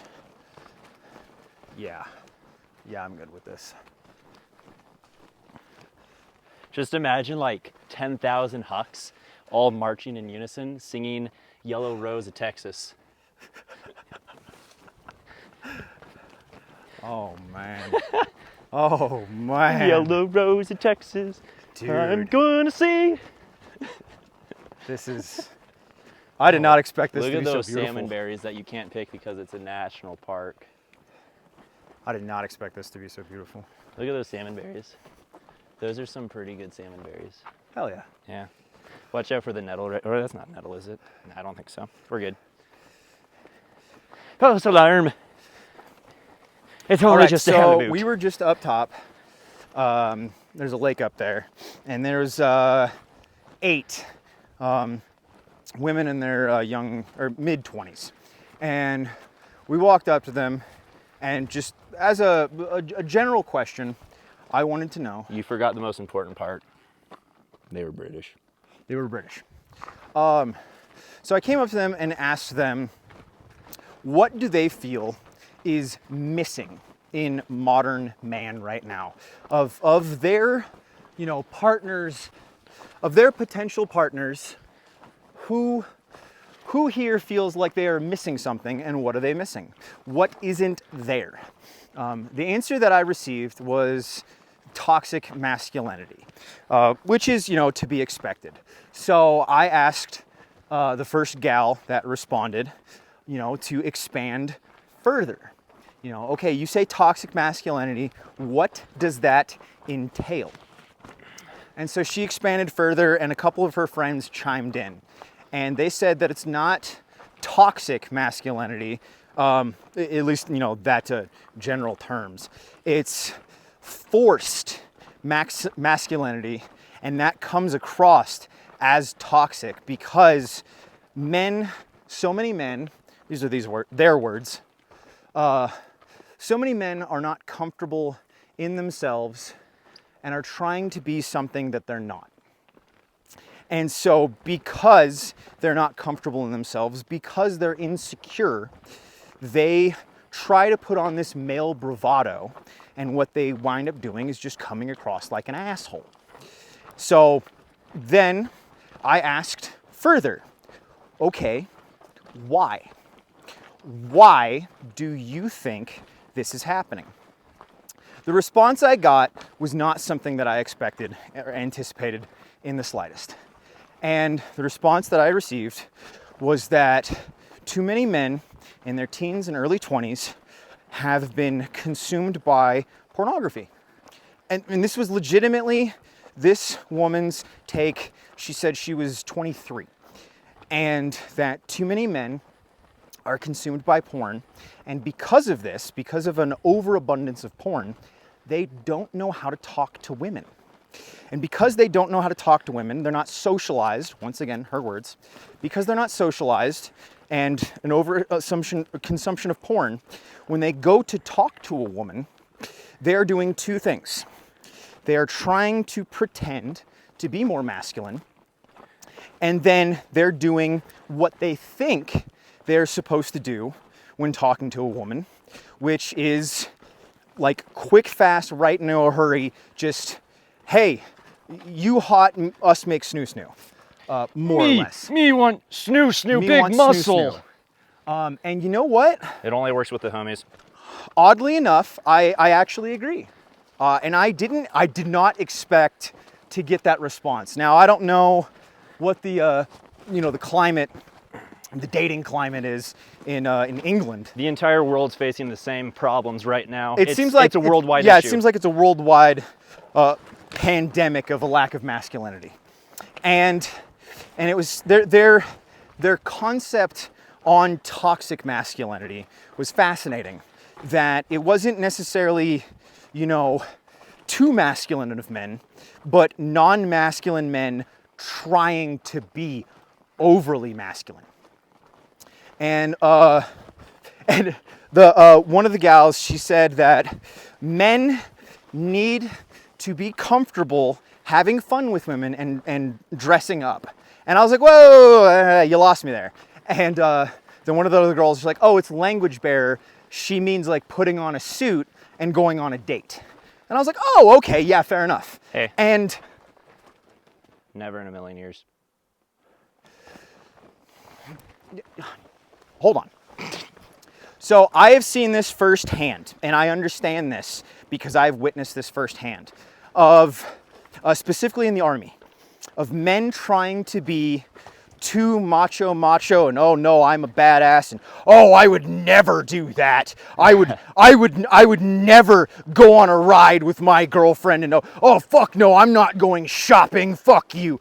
And it's like, and something that those gals were saying is that they just want men to be comfortable in themselves, and to protect them, and to have fun. And I did not expect that response. I didn't at all. I didn't expect to be agreeing with these women. And it's surprising that the same problems, like Huck was just saying, the same problems that we're having here in America, it seems to be the same problems that are everywhere. And once again, those gals were saying this, of that men are just not properly socialized.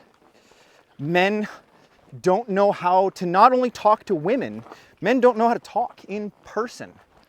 Good Lord. That's... Focus, you whore. And, you know, I honestly, genuinely agree with that. That men, overall, don't know how to talk to people. You know, and it's like, how do you solve that? You go talk to people. Just go start having conversations with people. And it doesn't... Oh, another thing, and Huck and I were just talking about this. Stop viewing women as sex objects. Just stop it. If I might, I'll just send it. The whole thing about stop viewing women as sex objects, I'm pretty sure your finger's over the thing. Look, man, you got to stop hyping up things in general. I hate the great sensationalization of everything, like the soy jack, Funko Pop, whatever bullshit, right? Man, you look at a woman, you look at a man, they're still humans. And don't get me wrong, I'm probably one of the more sexist people out there, but they're just humans. They're only reacting to what is going on around them. Okay, you know, you gotta just be a human to treat others like humans. And that means getting off the internet, stop watching this YouTube video and go outside. So another thing that the sun's like right in the camera, so I'm gonna go for it. Another thing that those gals were saying is that the men that approach them, you know, don't know how to just have a conversation like they're having a conversation with friends, because a lot of them probably don't have friends. And it's fascinating and depressing all at the same time of how right on the money these women are. And you know what? I bet, all things considered, I bet those women were fucking normies, bro. Like 100% through and through, just a normie, doesn't even know the vast majority of things going on in the political world, don't know history. They're just normal women in their early to mid 20s. And they are saying, or at least they just said, like hitting the nail on the head, problems that we've been bitching about for years, of just more men need to go outside. More men need to start talking to people, you know, start reconnecting. This whole individualistic mindset, right? It's fucking killing us. And it's not just that, man. Like, America was built on the ideas of individual, the individual having his homestead, his castle, what have you, you know, whatever you want to call it, his own thing to have. He was the lord of his land in America. And, you know, we take it too far as like we just become so shut in and incel. It's just like, you still got to work in within your community. Just like what I was saying before, get with your people. Get with your people. Get with your people. Sorry, I'm cleaning the screen. And, you know, I realize that a lot of this might just sound like, you know, just general bitching. Hey, this entire video is just the ramblings of two tards in the hills, so. Two retards with an internet connection. Ah. Well, I'm gonna upload it. Why are you even watching this? Click off the video and do push-ups. Just click off the video and do push-ups, bro. No, and I realize this video is probably gonna be like 4 hours long, but our last mindset video was like 3 hours long. I wanna add something, right? So the media teaches us this whole toxic masculinity thing. What I've learned in my personal life. So not to cut you off, but when ahead. that gal said toxic masculinity, and then I asked her to further expand on it, it wasn't toxic masculinity that she was upset about. Yeah. It was legitimately a lack thereof. A lack of masculinity. It was a lack of masculinity. Exactly, that is exactly it. But the way that she phrased it, you know, I thought that she was going to go down the route of, you know, like, oh, here we go. And it was just, oh, you mean toxic masculinity as in like fake masculinity or trying to come across as masculine when you're not. And if you're not masculine, that's okay. Play your strengths, you know, or start going outside, start training, start doing more things to become masculine. That right there. As a man, you kind of have the responsibility to be a man. Gender roles, yeah, it sucks. That's how humans have survived this whole time. What Gender are you roles. doing about it now? Nothing. Birth rates are plummeting. Why? Because we've abandoned gender roles. Oh Yep. no. And that's just it. I'm not over here telling women they need to get back in the kitchen. What I'm telling men is they need to get the hell outside. They need to get to work and become the men that women can rely on. Yeah, no, Because- you need to be the man that a woman wants to take care of. You need to be able to take care of and protect a woman. Yes. And she needs to feel comfortable that you can protect her. That, you know, and dude, for the longest time, I genuinely did not understand why girls wanted the bad guy, right? Why girls wanted the big biker dude, the badass hardcore man, you know, the douchebag, you know, oh, girls want the bad guy. And they don't. That's not what they want. Girls, women, want a man, at least to my knowledge, girls want a man that they know can take care of, protect, and provide. And not and, only and a that, lot of the times, sorry, I'm cutting you off. oh yeah, go ahead. A lot of I'll the interject there. times, that's the bad boys. The bad boys are going to stand up for the women. They're going to protect the women. They're going to be the one that's, you know, going to fight for them. And that's what a woman wants. A woman wants to know that if the time comes down to it, that a man will fight for her. So, to interject in that, yeah, We got fallen rocks here. yeah, it looks like it. Whee! Rocks are cool. I like rocks. To add on to that, right? So what is the bad boy missing? Why is it that relationships like that, you see the bad boy and the chick get together and they don't last? Why? Well, because there's a key factor that bad boy is missing. He has all of the masculine things, except for he's not mentally masculine. He's not mentally strong. And I kind of use, you know, masculine and strong interchangeably, right? But us as men, we should be level-headed, be able to both have the capability to talk about things and understand other people's point of view. And that's what a lot of women want too. They want you to be able to actually have a conversation and actually listen to what they're saying. Dude, and oh actually my make an God. attempt to change things if there's a problem. Have a legitimate conversation with someone, and when they say something, instead of picking something in your brain of what you're going to say next, listen to them and then respond accordingly to what they last said. Yes. That's a conversation. Yeah. I've noticed so many dudes that come out. So a lot of the experience that I'm going off of here is guys that are coming out to our open events, and we can tell don't know how to talk to people. So if they don't know how to talk to us, they don't know how to talk to women. And Because that's talking to women is so much more intimidating than That's just just talking it. to dudes. Well, and that's just it, right? Me and you can have a heart-to-heart conversation about our feelings and all that mushy stuff, you know, whatever. But it's legitimate. You need to actually reach out to people and have conversations. Yep. You need a legitimate human connection in person. Get off your computer. People on the internet are going to lie to you. You don't even know if you're talking to real people. They could be AI for all you know. Go talk to real people in person and have those conversations with your loved ones. And Out sure, here. I know a lot of us don't actually have anyone we feel like we can open up to. It takes time. I know it takes does. time. It It's not does. something that happens overnight. Nope. You need to actually slowly build up relationships where you can talk to people. Maybe hit up our Telegram and, you know, do some location check-ins on Mondays and find Yeah. people. Actually, you know, that was the first thing that I did this morning before we set out. It was the only, I didn't even check my messages. I didn't check nothing. I hopped on social media just to make sure that I got out the location check-ins, and that was Yes. it. And Because honestly, that is something that I have slacked on here and there of, you know, I need to make sure that location check-ins are every Monday, early Monday, for people to get out there and start finding people near them. And on that note too, if you find you don't have people to open up to, a good way to kind of start too is just kind of being there for others. Yes. So my friends, my family, my loved ones, I will, this is a situationally appropriate time to say, hey, are you okay?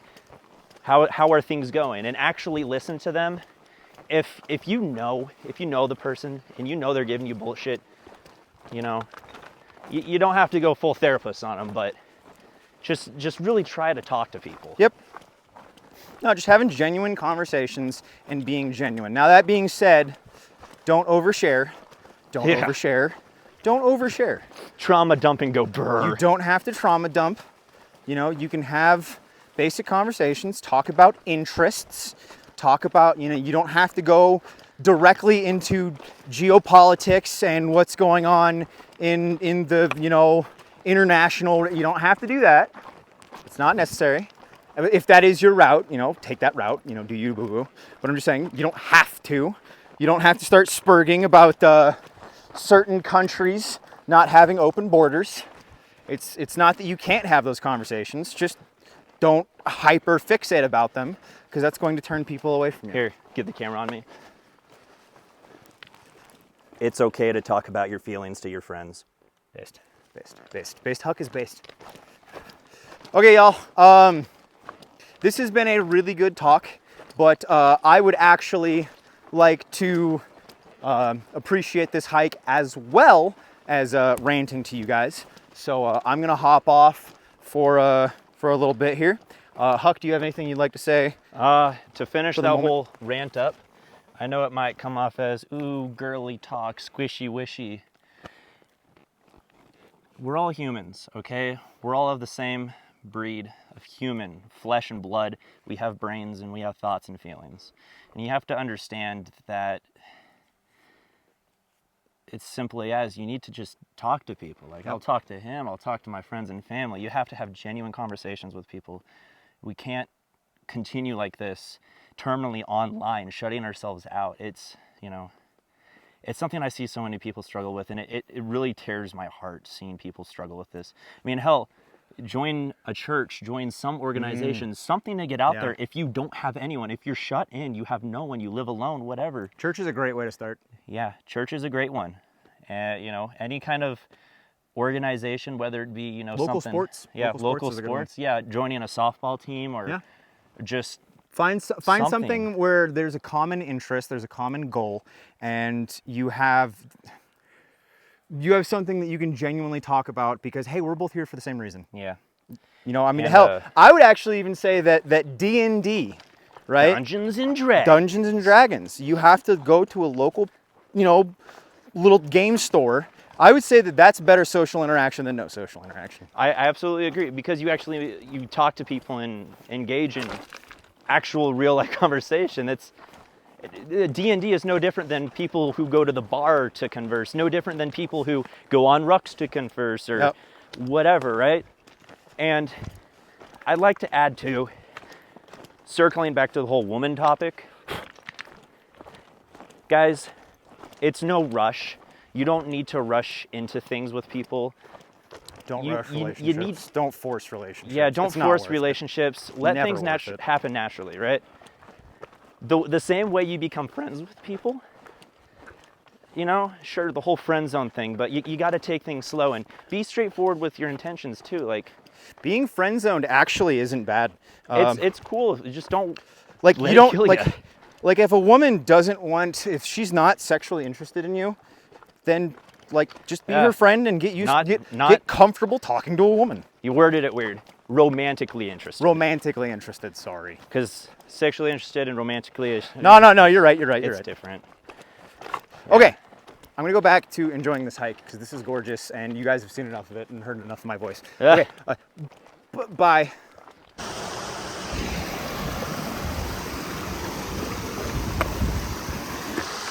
All right, so we have made it down to the Carbonado River, and we are now traversing back up the creek that we just followed down to get here. This is the Ipsit Falls. And look at how crystal clear that water is, bud. And the reason that we're going back up here is, would you look at that? Boy, howdy, would you look at that? Oh, man. God, Mother Nature's a pretty bitch. Holy bejeebus. Oh.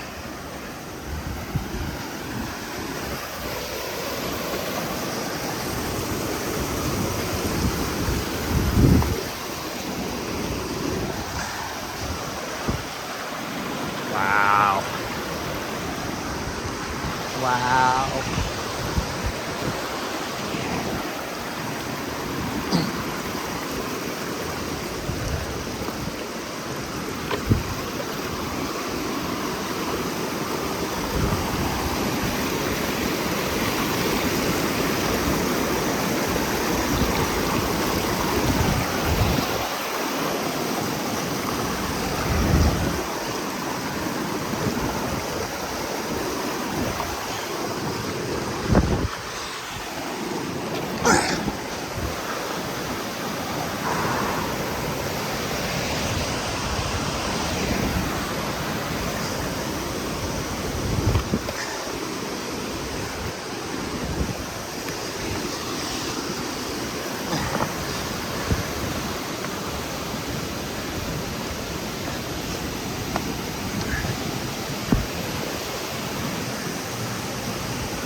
Oh, what's up, guys? So we've made it to essentially our halfway point.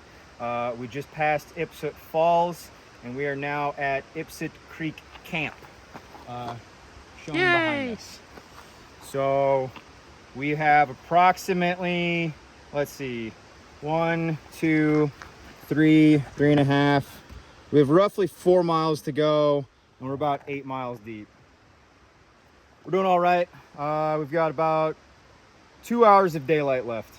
So we're gonna have a little snacky wacky, and then we're gonna fucking put to the middle of the road and try to make it back to the car before sunfall, but we'll see. Be fine. We'll be fine. It'll buff. It'll boof.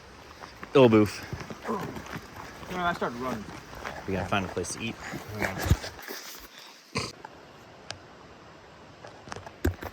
All right, and we've made it back down to the main trail, and we've got about 5 miles from here. And I think we're pretty much going to stay on this trail the majority of the rest of the way. I don't think we're going to veer off of it. Not at all. Yeah, not that I can think of. Huck brand Huck. What do you got for the audience? What do you got for our YouTube followers that are dumb enough and don't have... You got this far. You got this far in the video. How are you even here? What are you even doing with your life? Why are you not at the gym right now? Or unless you're listening to this at the gym, you really should be listening to Little Dark Age on repeat forever. Huck, you know I moved to this side of the trail so you could have space for the camera. I'm sorry. You trying to make out with me?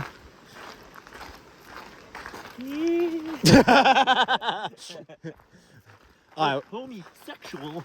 What you got? Lay it on us. Lay it on us. I was thinking about training, and a lot of guys I know, they spend a lot of money on guns and Gucci gear, and obviously if you've made it this far in the video, you're probably not that bad with it. but I see a lot of guys, they have a firearm and they have all this ammunition and all these gadgets they don't really train with.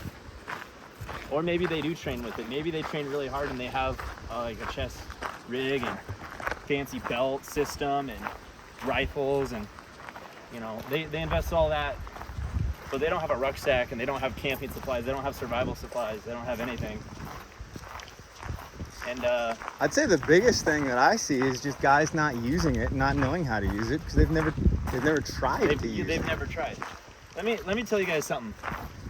Before I ever met the Monkey Man, and before I ever went to any professional classes, way back when I was just a young plebe, basically just some kid with a rifle and a license to drive my parents' minivan, right back then, I would watch YouTube videos of people who at least seemed like they knew what they were doing. Things like tactical response videos, James Yeager, back in the day. I'd watch all of his videos and just try to somewhat, in a safe way, understanding the firearm safety rules and understanding my own limitations, slowly start trying to walk myself into that kind of stuff. And I would try to introduce other friends into it and try to get them going into it. And on that note too, at the same time, I was trying to get chickens. I was asking my parents for chickens, trying to grow a garden, trying to cover every basis you can and being a more well-balanced, self-sufficient person. It's The jack of all trades. a jack of all trades. So just training with a firearm, and like I said, obviously if you're this far in the video, you're probably not that guy. You're probably not. Honestly, this needs to be said on more of a tactical video. This is the least tactical we've ever been. We're on Granola French Trail. But it's just something that I always see, and I always try to push people in other directions. And sometimes I see some good things out of people, you know? Maybe they're not really so good at physical fitness, but they got a shotgun, they know how to run it, and they grow potatoes. That's, you know what? Honestly, you know what you're doing, you just keep doing it. You get better at it. That's all I got to say about that. And that's all I've got to say about it. So, you know what? Here. Yeah, I got you. Oh, did I kill it on the hand? Everything I said just went through the. So, on the topic of training and getting more used to your gear and more comfortable in your gear, when I joined the military and you know, all the experience that I got, I know some people might debate non-combat deployment dudes is not having experience, but I feel like I learned a lot nonetheless. But the thing is that the way I view it now is that the military was a baseline, right? That was where I started. That was kind of the I don't know, like the potatoes, right? And I'm like, hey yo, where's the meats? Where's the sides? Where's the drink? Where's everything fucking else? I got a very, very limited baseline. I got a little bit of understanding about some things and a little bit of understanding of physical fitness and a little bit of strategy, how to be a better man in some ways, how to be a more physically fit man. As far as the military goes though, there's so much that you're not taught. There's so much that you don't learn because it's such a large environment. Especially big army, right? There's so many things that just get glossed over and you get like a very small class and it's like, okay, you're good to go. So even if you are a civilian, even if you are a veteran, I firmly believe that the vast majority of the training, and I'm getting to a point, the vast majority of your training, the vast majority of learning is going to be on your own. It's going to be with people in your local community. It's going to be like, actually, I was just ranting to Huck about this, which we were in a very tight trail, so recording was just kind of getting annoying. Yeah. But something that I was just ranting about is that there's so much of my kit that I wouldn't know I don't like certain things or I like certain things unless I went on hikes with it. And I understand that, you know, a lot of people think that hiking and rucking isn't training. And I couldn't disagree possibly more, you know. And Beaver Slayer was actually just talking to me about this, of how important that when he was first starting out, watching my first rucking video that I ever put out of just simple rucking tips, right? And things that I didn't understand. This might get a little loud. Yell louder. Things that I didn't understand about rucking until I started doing it more and rucking with different backpacks. You know, because when I was in the military, I was pretty much only using the Molly 2, and I was only using the Molly 2 in a very hyper-specific way. You couldn't adjust much of anything. You couldn't put your own pouches on the outside. You couldn't put pouches on kidney belts, at least while in the unit that I was in where I was at. And on the civilian side, there's so much that you can do, that you can use military backpacks, and you can go on rucks, you can go on hikes, you can use hiking trails to get more comfortable with your kit. You know, it's just like today I learned that I can have this ×10 magnifier on my belt right here, and it's not uncomfortable. It just clips onto my belt, and at all times I have a ×10 magnifier that I can use for spotting. And if you don't have a magnifier yet, I do highly recommend it. And yes, the one thing I need to add to this right now, if I'm going to keep using it like that, is a dummy cord. But no, it's like also the simple things of how to run a handgun on your belt in ways that are more comfortable. How to adjust your shoulder straps so it's more comfortable. Like I was just telling Huck, you know, if your shoulders are really starting to bug you and it's really starting to become uncomfortable, well, then I'm going to take my kidney belt and I'm going to tighten this down, which I haven't been using very much because I'm in a day pack right now. But tightening down my kidney belt, because when I tighten the kidney belt, that's going to take a lot of weight off of my shoulders. And then after a while, this might get uncomfortable on my stomach. So what I'm going to do is I might loosen my sternum strap or just pop it off all the way together, and then I'm going to widen out my shoulder straps, putting all the weight on different part of my shoulders and mostly my kidney. And then I could, you know, completely get rid of the kidney belt, and I could tighten this down, tighten my lift loaders. There's so much that you can adjust your pack as you're wearing it, as you're moving. And you don't understand this until you started doing it more. That's like pretty much all of us. I would say within like the first like 5 minutes or so of a hike or a ruck, your pack is going to set on your body in a, you know, of kind of like where it wants to sit, how you have your weight dispersed in your pack. That's another thing that you just need to understand with whatever you're packing out. You want to have the weight dispersed, because if you have all of your water on your left side, well, then you're going to start putting a lot more pressure on your left shoulder. You're going to start putting a lot more tension on your spine and your abdomen. If your core isn't strong, that's also going to fuck with you. You know, and a lot of this is a lot of core strength, honestly. Like just jumping around, moving, like we were side skirting hills earlier. We were walking up that riverbed. It's a lot of core strength, honestly. Anyway, so and I'm not even using a framed ruck. Huck is in a framed ruck right now. I'm just running a day pack. I have a little bit less weight on me than Huck does right now, but I have everything that I would realistically need for 2 days out here. I may or may not have multiple shotguns. Do you want to show them your multiple shotguns? Maybe in a minute. Because I think we should put that in the beginning of the video, that Huck has multiple shotguns. No, it has to be in the middle. It's right in the middle. Hey. All right, Huck, let's see it. 1 shotgun.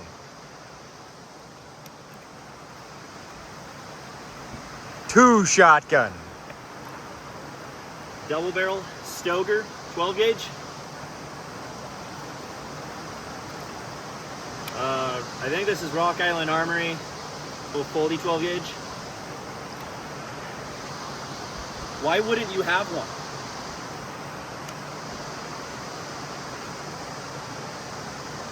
Slugs. Was that all we're showing? We got 2 shotguns. Okay. smack dab in the middle. Good Lord, would you just look at this though? Look at that burb. So something that we were actually talking to a few people up top about was, and we ranted in the last mindset video somewhere in this recent vicinity. It's like right here.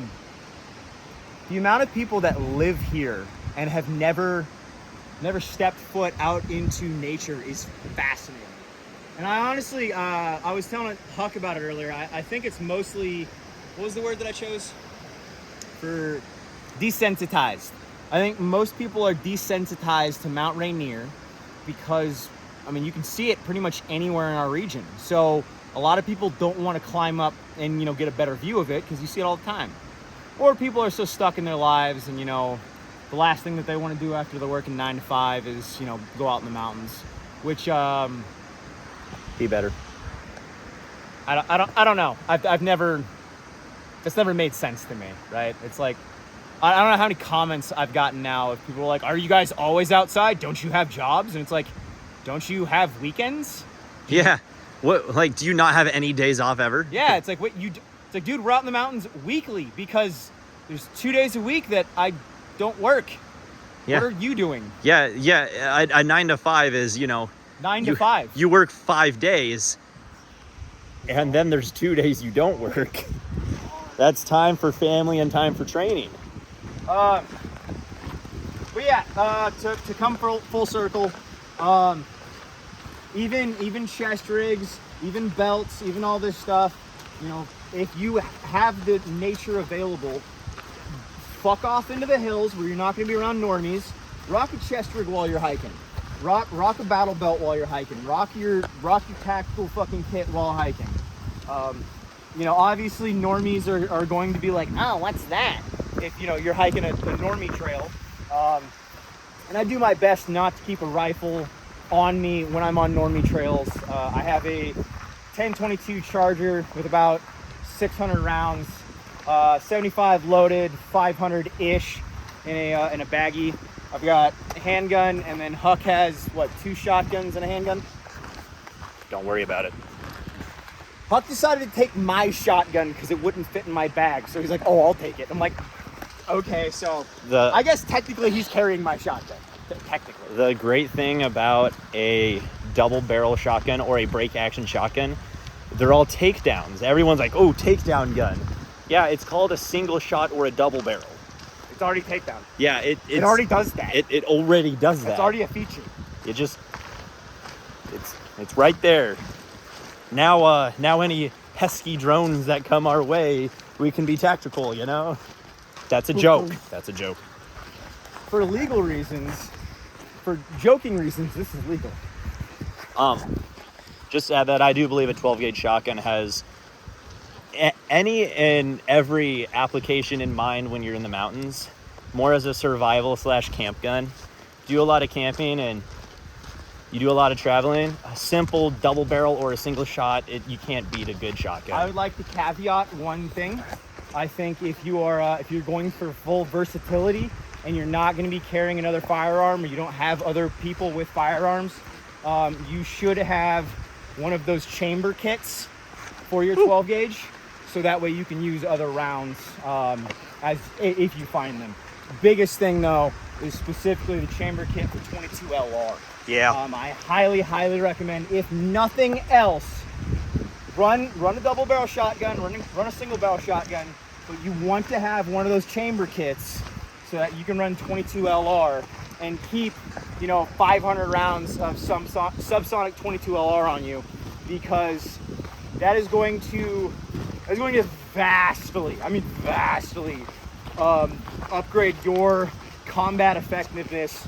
By combat effectiveness, I more mean in relation to being able to hunt, being able to get small game, being able to, there's so much that you can do with 22 LR. 12 gauge flares. The lifeguard flares are all standard 12 gauge. You can shoot them out of any 12 gauge shotgun. And right there, that's a safety thing. You get lost, you get hurt. You have 12 gauge flare. Skoof.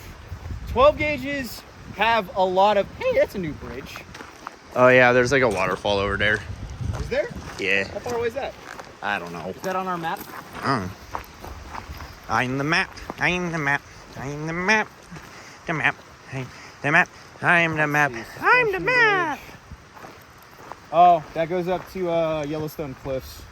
That's this one. Right here. Yellowstone, Yeah, so but we just- we're in Western Washington. .2, we can do that. I really don't feel like it. Aw, If you want it, we can. 20.2. Okay, so that I'm means the that map. we just went. Oh, that means we just went 1.3 miles, Yeah. and that falls are 1.2 miles in. I want to go check them out. I like waterfalls. Fine. I like waterfalls. Find a place to get there. Yeah. I think it's right here. So anyway, we went on an adventure inside an adventure. Oh, there it is. Genus. It's actually always been close. Oh, and I was going to add too about hiking normie trails. This one in particular, in the wintertime, there's not a lot of people out. You don't have all the yuppie granola crunchers. When there's, you know, a little bit of snow on the ground, it's a little bit harder terrain. But Or the second it starts raining. the second it starts raining, yeah. If it's not clear skies, because let's be real, you want to train with your gear in a little bit more adverse weather just to really put you and your gear to the test. And obviously know your limits. Don't just go trudging out into 4 feet of snow without proper gear training, because that's not fun and you will not have a good time. Pace yourself and work up the things. Look at the water.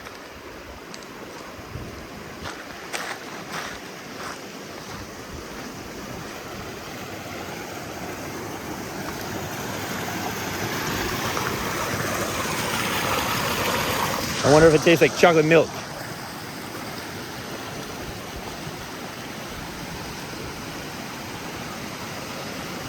Wah.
Do push-ups.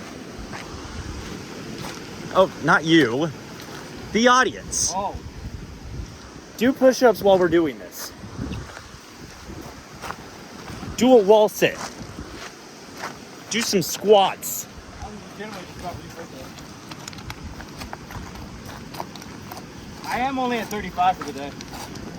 I didn't count.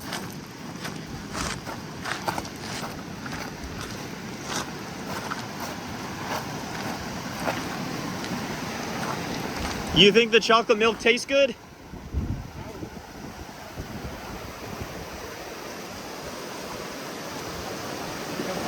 What? Coming with? Yeah. I just don't want to bounce the bridge too much while you're on it.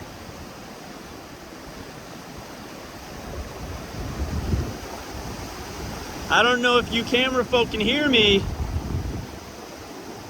It's best to go one at a time, especially on these rickety things. Watch him come off, and then I step on. It can be real bouncy. And I don't want to accidentally throw my boy off.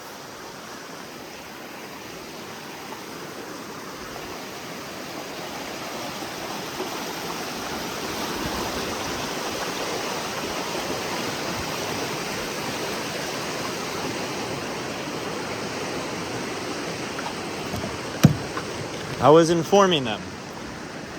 What? I don't know if you could hear me, I couldn't. or the camera at least. Oh. It's best to go one at a time on those kind of bridges because when you step on it, it bounces. You don't want to have someone lose their balance. One at a time's a better way to do it. But I've watched Shrek. I've watched Shrek. I know what happens.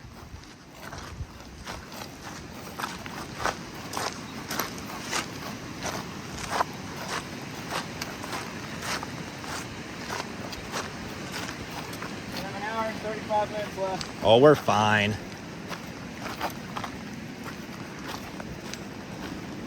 Well, I was putting it up.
Comment below if you want a Huck FPV video.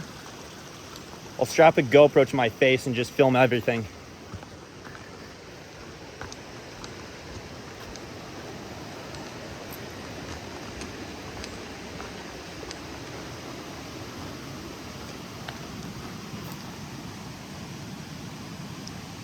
Swamp.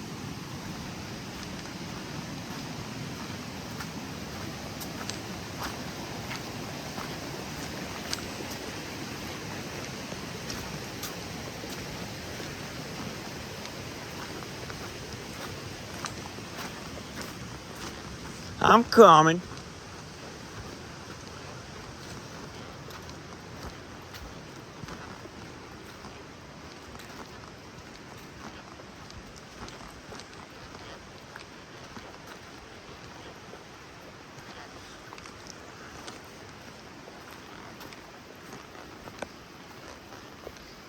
Woo!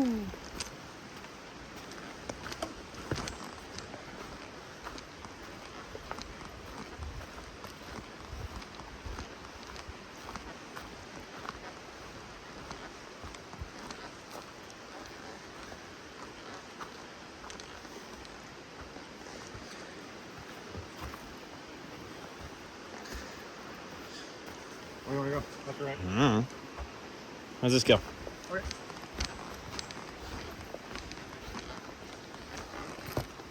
I don't hear waterfall noises.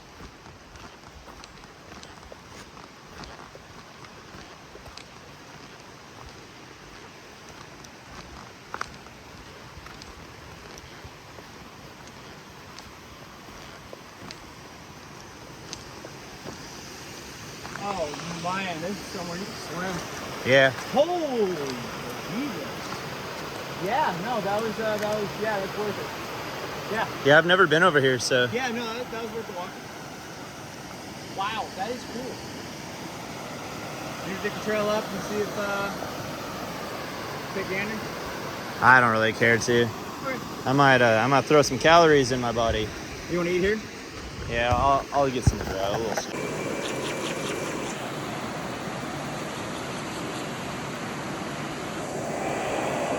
Oh fuck! Ah! This isn't working with one hand.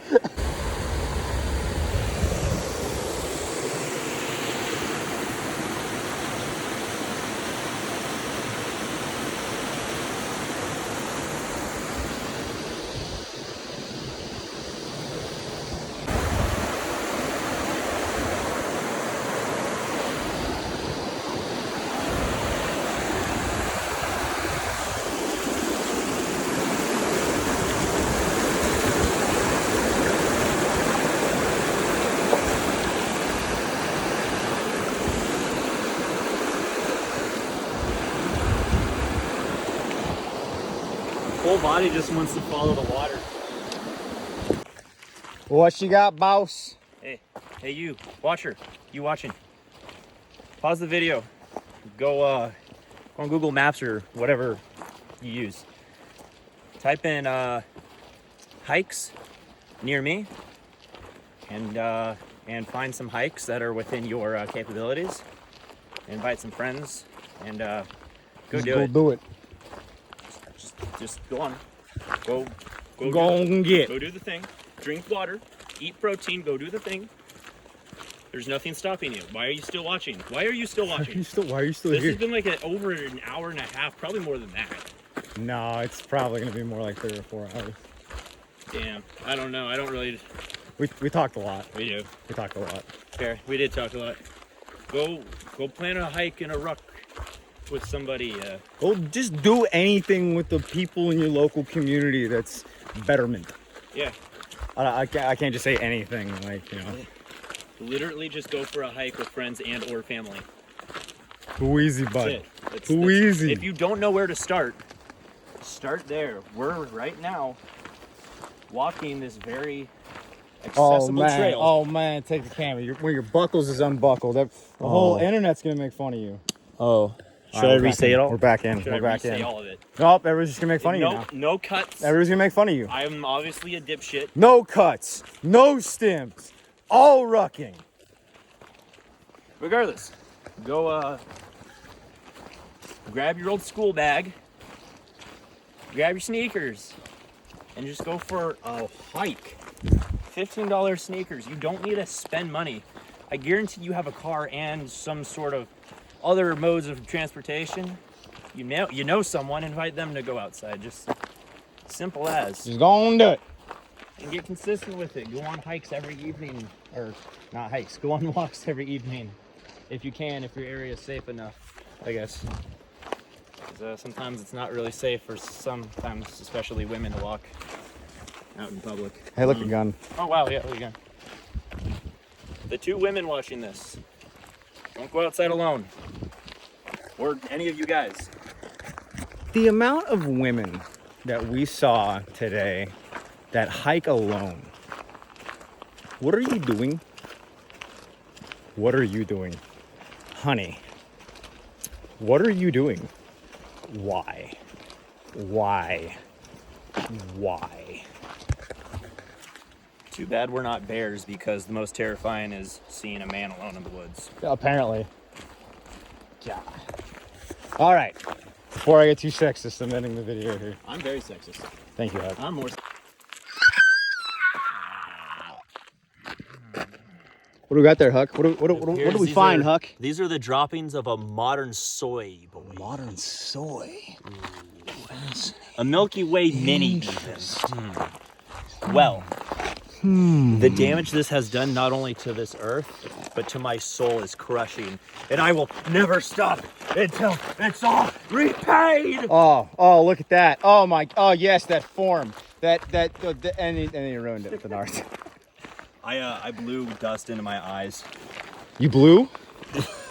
Guys, he blew dust. I don't know who Dust is, but he blew. Oh, I got dust in my Nah, eyes. for real though. Pick up your fucking trash. Yeah, don't That's litter. that's what we have dump pouches for. Yeah. Here, Huck, get in there. Shove her in there. Oh. Oh yeah, bud. Often leave this. Yeah, don't litter. Police your garbage, please. Littering's lame. All right, so we just had one of our first paranormal activities. First paranormal activity of this journey. Yeah, first paranormal activity of this journey. Oh man, we should tell a story one of these days. Oh man, that was a weird one. Anyway, we heard a voice from off this way.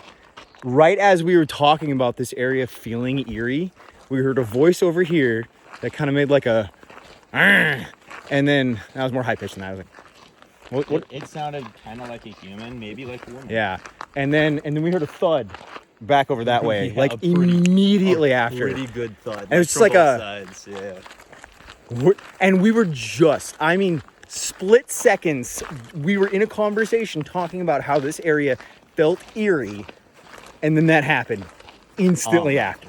I'll say to the Just- camera too. I've been here a lot at night sometimes, and there is something a little different about this area. It's alive, and it's, you know, it's nothing you.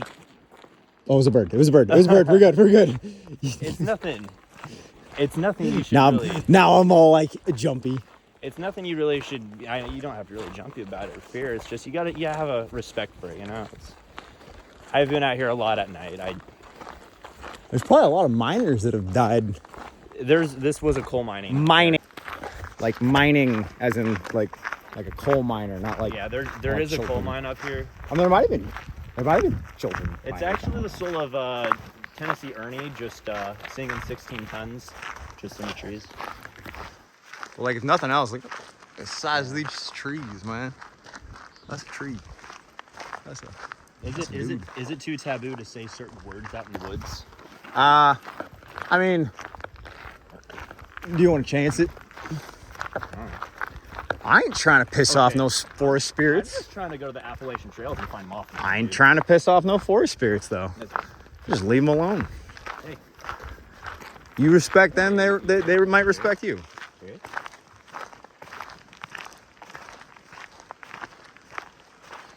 Yeah, that's fair.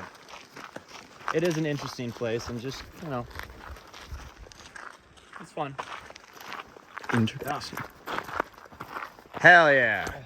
Hell I yeah. know someone wiped their butt. Butt wipe right off the side of the road. Hell I'm not yeah. about to get germed. That right there is why the forest spirits are mad. I'd be mad too. I get it. Actually, I get it. Look at these trees. Actually, though. yeah. Some dudes. Some big old trees. Send it. You are rolling. but as men in this modern society, it's not a time for us to shrivel up into a ball and be all boo-hoo, sad cry about it. Step up as a man. It's our job to step up, make some money, improve your body, improve your mind, improve your family, improve your tribe in every way you can. And like I was saying way back earlier in this video, become an asset to them in more ways than one. Because as a man, people are counting on you to be the protector, to be the protector, to be the provider. They're counting on you.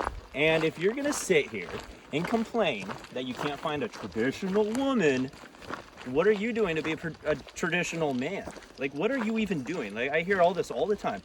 There's no good women. Okay, do you think there's any better men out there for those women to choose? Honestly, what are we doing? And this is something I had to learn a little bit later. I mean, I'm in my mid-20s, so. But most people kind of have the same thoughts to things. We just express it in a little different ways.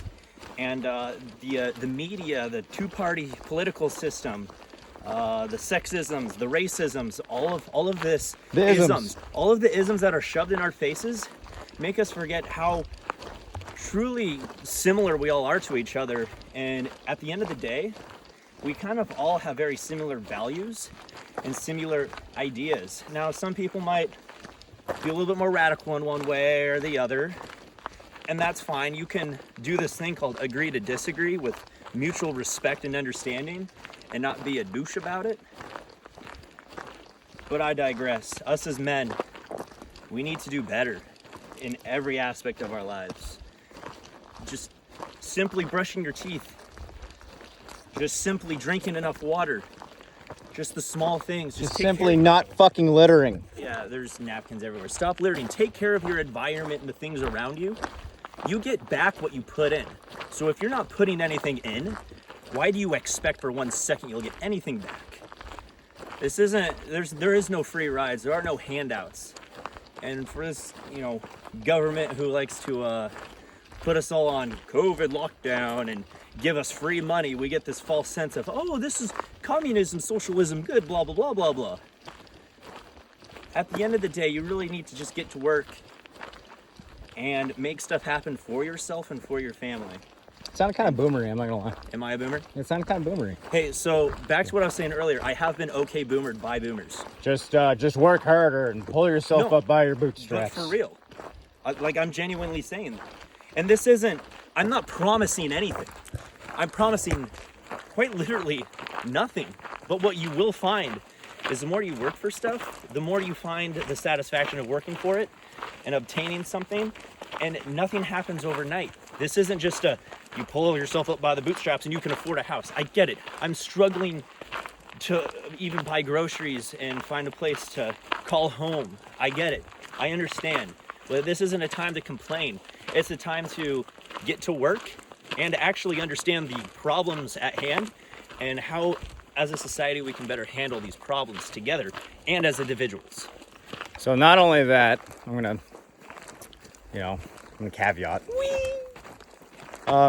By getting to work, that doesn't mean just like, hey, go to your 9 to 5 and work harder. Yes. Yeah. Maybe get a better job. Maybe apply and continue applying for better jobs. I don't know how many guys I know that bitch and whine and complain about how much their job sucks. Yeah. And it's like, are you doing anything about it? Absolutely anything. Like, yeah, cool. Working fast food does suck. Why are you still working fast food? Like, go apply other places. Oh, you don't have skills? And it's like, dude, the trades literally exist. Like, there are options. I think a lot of people just rather complain. And it sounds so boomery. It does, but like... The boomers might have a point. I'm not a fan of To a boomers. degree. I'm not a fan of To a boomers. degree. I really do not like boomers. We actually did meet a lot of cool boomers today. But go figure, they're all women. It was all women. It was literally all women. Yeah. Every single old person we saw today were all old women. Yep. And they're great. They're absolutely great. They're kicking it. And I'm like, hey, where's all the men? Where's, like... dying from asbestos poisoning. No, they're probably watching sports ball. Sports ball. Watching sports ball on the tube. Oh, but my hunting shows. My hunting shows. Yeah, maybe it's less that I have an issue with boomers and I have an issue with boomer men. Well, Not all of them, of course, but it just goes back to too many. what I'm saying, right? My issue a lot with people is, I might say I'm sexist, whatever. I'm very hard on males, on men. I'm very hard on them. Because as my fellow men, my Gen Zers out there, my Zoomers, what are you guys doing? Like, why are you spending so much time playing video games? What is this? You know what my girlfriend tells me? She says, I really appreciate that you don't spend all day playing video games. And I say, This does not mean that we don't play video games, because we definitely do. I play video games with my girlfriend. We play Mario Kart and Medal of Honor. We play Halo and it's awesome. We play Halo. But that's it. Video games is kind of... What's a community thing? It's a community thing. It's like playing a board game. Well, I'll play a little Halo in the evenings. But look, we spent an entire day outside and we consistently spend our time outside and doing stuff. Like, don't just get lost in the Minecraft or the whatever video Once again, because we kind of differ here, balance. Balance is everything. You can't spend all day playing video games, right? Like, playing for an hour in the evenings after everything's done, that is completely fucking different than playing all day and then realizing that it's 05 and you are supposed to be somewhere at 07, maybe the gym, and you're like, oh, sorry, I didn't sleep last night. And it's like, okay, why didn't you sleep last night? Is it your own fucking fault? Oh, you were playing video games. Go fucking figure. And this is coming from a guy that has video game tattoos. I love video games, but it's a balance thing. Yeah. It's a balance thing. I will, I'll work a full day. I'll work over 8 hours a day, 9 hours, 10 hours, whatever I need to do. And I'll go to the gym for hour and a half. I'll eat some food, and if I got a little bit of time, I'll kick on the GameCube. I love playing GameCube. I grew up with GameCube, and that's just my thing. I like to play the Top Gun on the GameCube. It's a fun game. We've played so much N64. Oh, N64 is the best. We've played a lot of N64. I ain't gonna lie. Actually, many stars do we want to have getting on Mario 64? I don't know, dude. Where do we finally- need to go back to Donkey Kong, man. We were playing Donkey Kong for a bit. We were 100% Donkey Kong, and we just kind of stopped. Yeah, we just got burnt out and just forgot about it. I mean, like, because we got stuck on that one sand one. Okay. We have real lives, and sometimes we forget about our video games to live our real lives. Yeah. That's the important part is, okay, the video game is cool, we play it, our lives don't revolve around that. We have so much other stuff we have to do. It's more of just a leisure thing every once in a while. In the evening sometimes you do it, you know? Well, it's like what's confusing to me is how so many people, and maybe it's because, once again, coming back to boomers, because I don't know how many boomers I've heard of now supporting their grandchildren 100%. And it's so confusing how, I don't know why I have a camera on you while I'm talking. I did the same thing earlier. It's confusing to me how there's so many people in his age bracket that can play video games all day long. It's like, how? Like, why are your parents allowing this? Why are your grandparents allowing this? Why are so many people in America just allowing their children to quite literally do nothing? And it's something that you start noticing more and more and more and more and more of how many people right now are not contributing to society at all. And I know it's cringe to say contributing to society, because society's, fake and gay. But legitimately, it's confusing how many people are quite literally doing nothing and are okay doing nothing. Huck, will you hold this? Absolutely, dude. I will hold. So in early July, I said that I was going to take July off. I was like, I'm just gonna relax, I'm gonna have fun, I'm gonna hang out. And then it condensed down to, okay, I'm gonna take off 2 weeks. And then it condensed down again of, I'm gonna take off a week. And what wound up happening is that I think I took off like a single fucking day. Because I sit at home and I go fucking insane. I can't not be doing something productive. I can't, like, there's so many things that I could be doing, and it's insane that I'm like trying to understand how people are okay being so fucking lazy. It doesn't make sense to me. I genuinely don't get it. I don't understand how you can sit around and do nothing. How? I can't even fathom that fucking concept of doing nothing. I tried. I genuinely tried. I took time off and I wound up opening the store back up, and I was right back in the fucking warehouse because I was like, oh, that's crazy. Yeah, I could sell a little more surplus. Like, I don't get it. How do you guys not have goals? How do you guys not have things that you want to achieve? How do you not have a mission and you're like, that's what I'm gonna fucking get and no one's gonna stand in my fucking way? I don't understand. I don't get it. It doesn't make sense to me because I want to be better. I want those around me to be better. I want my fellow man to be better. And the only way that I see that that's tangibly ever going to happen is if I'm leading from the front, or, doing my best to lead from the front in the position that I'm currently in. I feel like I'm doing an all right job, not to, it's, I don't know, man. It doesn't make sense to me. I don't get it. I know so many people. I've had friends in the past, and it's like, I don't know how many people online as well. They say that, oh, well, my friend group's so lazy. My friend group would never go out on hikes like this. I'm like, dude, Get a different friend group. get new fucking friends, man. I was like, I literally started an entire friend group by doing this one simple, easy trick. Posting where I was going to be on the internet and saying, hey, you're all welcome to come with me. I'm doing this regardless whether you show up or fucking not. And eventually the right people wound up showing up. And now I have a fucking fantastic friend group.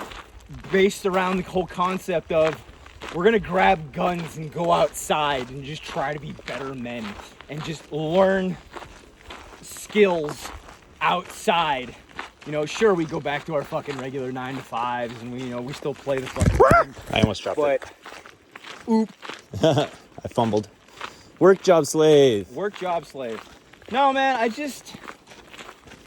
don't know. Maybe I'm fucking nutty in the head. Right? No, dude, maybe, I'm right there with you. Maybe I'm like, I maybe we're the fucking weird ones. are we right? are we weird? Maybe we're the fucking Are we crazy weird? ones, but I just don't understand. I don't get it. I've tried to wrap my head around it. I've sat down, I've had a couple of drinks, and I'm just like, how?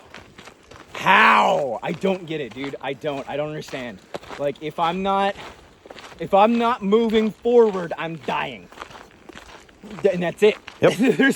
There's nothing else.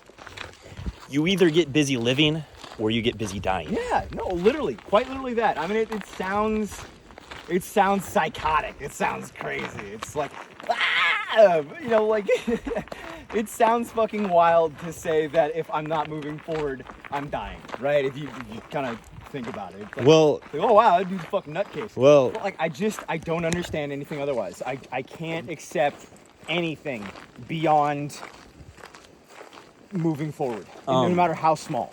those Like my dick. those ladies we were talking to some ladies in their 70s. They walked 5 miles on this trail, and they're in their 70s. Late 70s. Late 70s. Late 70s, and they did 5 miles today. They did 5 miles, and then they're probably behind us some distance, coming behind us. So, that's a couple old ladies doing 10 miles. Yep. 70-year-old ladies. Yep. Doing 10 miles, and they were just the oldest one was 78. they were literally just like nonchalant. Yeah, we just walked out here 5 miles and we'll go back. Like it was nothing. And they already did a couple miles up the hill, they said. The woman that was 78 though, she did not look 78. I mean, at all. I would have guessed early 60s. Yeah, they and I was looked just like, yeah. She didn't even have fucking gray hair. I mean, her skin looked great. She could have been lying to me, sure, but that's a weird thing to lie about, at least in my opinion. There was another woman on top of the mountain, because we just started asking old people how old they were. And you know, not trying to be rude, but just like, that's amazing. Yeah. And there was another woman up top. She was what, 73? I don't know. I didn't think anyone up there was in their 70s. She was early 70s, and we were like at like one of the steepest points too. She wasn't sweating. She was smiling, like, and she had one of her older friends with her. She was in her late 60s, and they were both just having a great time. And they were saying how awesome it was that we were so motivated by them, like, out here doing this. Yeah. And it's just, I don't know, man, seeing older people keeping at it.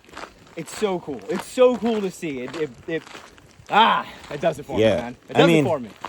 Just like that, we saw literally a dozen or so grandmas out here doing the same trail we're doing.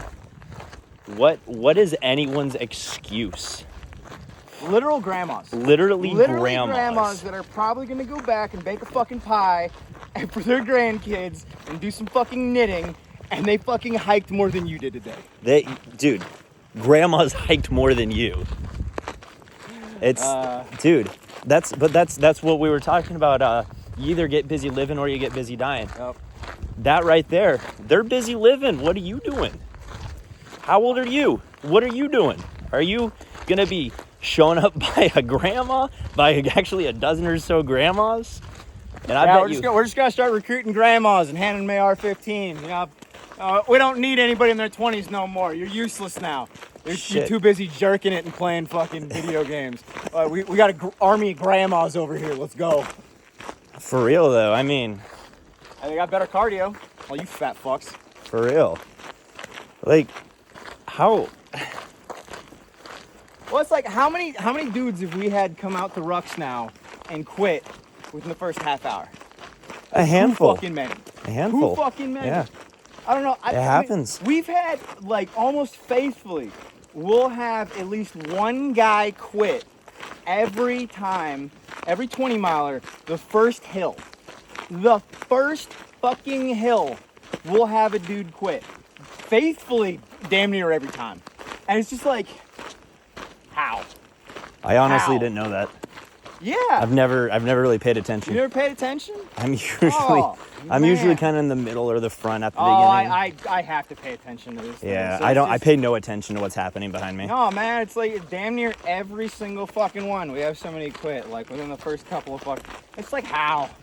Hey, How do you like? Okay, I understand that you're out of shape, but I'm like, but that's all you got to give. That's it. yeah. That's all. That's all let you me have in the tank. let me add this too. We're not shaming people because they can't do 20 miles. It's just how easily people will give up when they've barely put any effort in. Now, yeah, 20 miles is actually pretty difficult. Most people can't do it. I don't expect most people to be able to do it. Just I do. he does. I don't. I have a lot of good people that I know who are pretty overweight, and that's fine. And quite honestly, Oh well, that overweight people can still be assets. Absolutely. Yeah. I understand. Overweight and disabled people can still yeah, be assets. absolutely. It's just that why aren't you trying to better yourself? Why aren't you trying to be more? Why aren't you of an becoming asset? a complete whiz with a radio and setting up a comm station? If you're gonna be a fat fuck, then you better show up like with some fucking tangible skills. Like if the world goes to shit and you're coming to me to be a part of a team or anyone really, I don't even mean me. But if you're going Yep. to anyone to try to team up, right, you better have some fucking skills to bring to the table. yeah, It's just it's simple. absolutely. Like, if you're going to be fat, if you're going to be disabled, you elderly, you better have some fucking useful skills that people need to keep Yep. you alive, right? Like you have a skill where it's just like, I will do anything to keep this guy around, right? If you got medical experience, if you're in some senses like a gunsmith, right? Hell, if you're a fucking whiz at sewing, that's a fucking great Yeah, right. Yeah. Surgeons, rah, nurses, great experience to have around. There's so like if you got some useless college degree, get the fuck out of here. Well, actually, I have my college degree and I have my degree in Whatever. in political science. I haven't spent a single day in college. I don't actually know what happens in college. I just imagine it's like high school, but you pay way more money. I honestly don't know what happens in college. I went to college for 3.5 years, and I switched my degree once halfway through, and I got my associates in mechanical engineering. There's a and fella never used on it his once. bike up there. Or no, it's just a pack.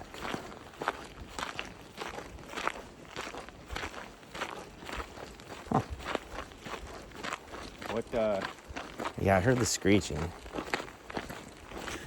I've got to take a video. But what if it's filming? What the fuck? Alrighty, y'all. This pretty much concludes our YouTube video for today. So once again, this was our Mindset 2024 video. If you haven't seen our 2023 video, I feel like everything we said in that video is also still valid, and we probably touched on some of the same topics as well. I feel like so, yeah. You know, in hindsight, was it really a mindset video or was it more of just a rant? I mean, we could call it a hike. I don't really know yet. We'll fuck around with things in post, but Yeah. I appreciate you guys watching. If you got to this point, I don't know why you're still here. I don't know why you're even subscribed to us, but you know, here we are. I sell military surplus, and we're gonna keep doing more content. Like Huck said, let us know what things or content you'd like to see from us going forward. Huck, you got anything else? See that water? Drink water. Drink water. All right, ATS, appreciate you guys, and military surplus is awesome. All right, we're gonna go get Wendy's because we deserve it. Flippity floppy flip. I like Wendy's. All right, and we Audi 5000. Like, share, follow, to unsubscribe. You know, all that stuff. Unsubscribe. Unlike. Unfollow. Unlike, unsubscribe, Just get him out of there. Okay, I'm actually ending the video here. Okay, bye. I love you. Mwah.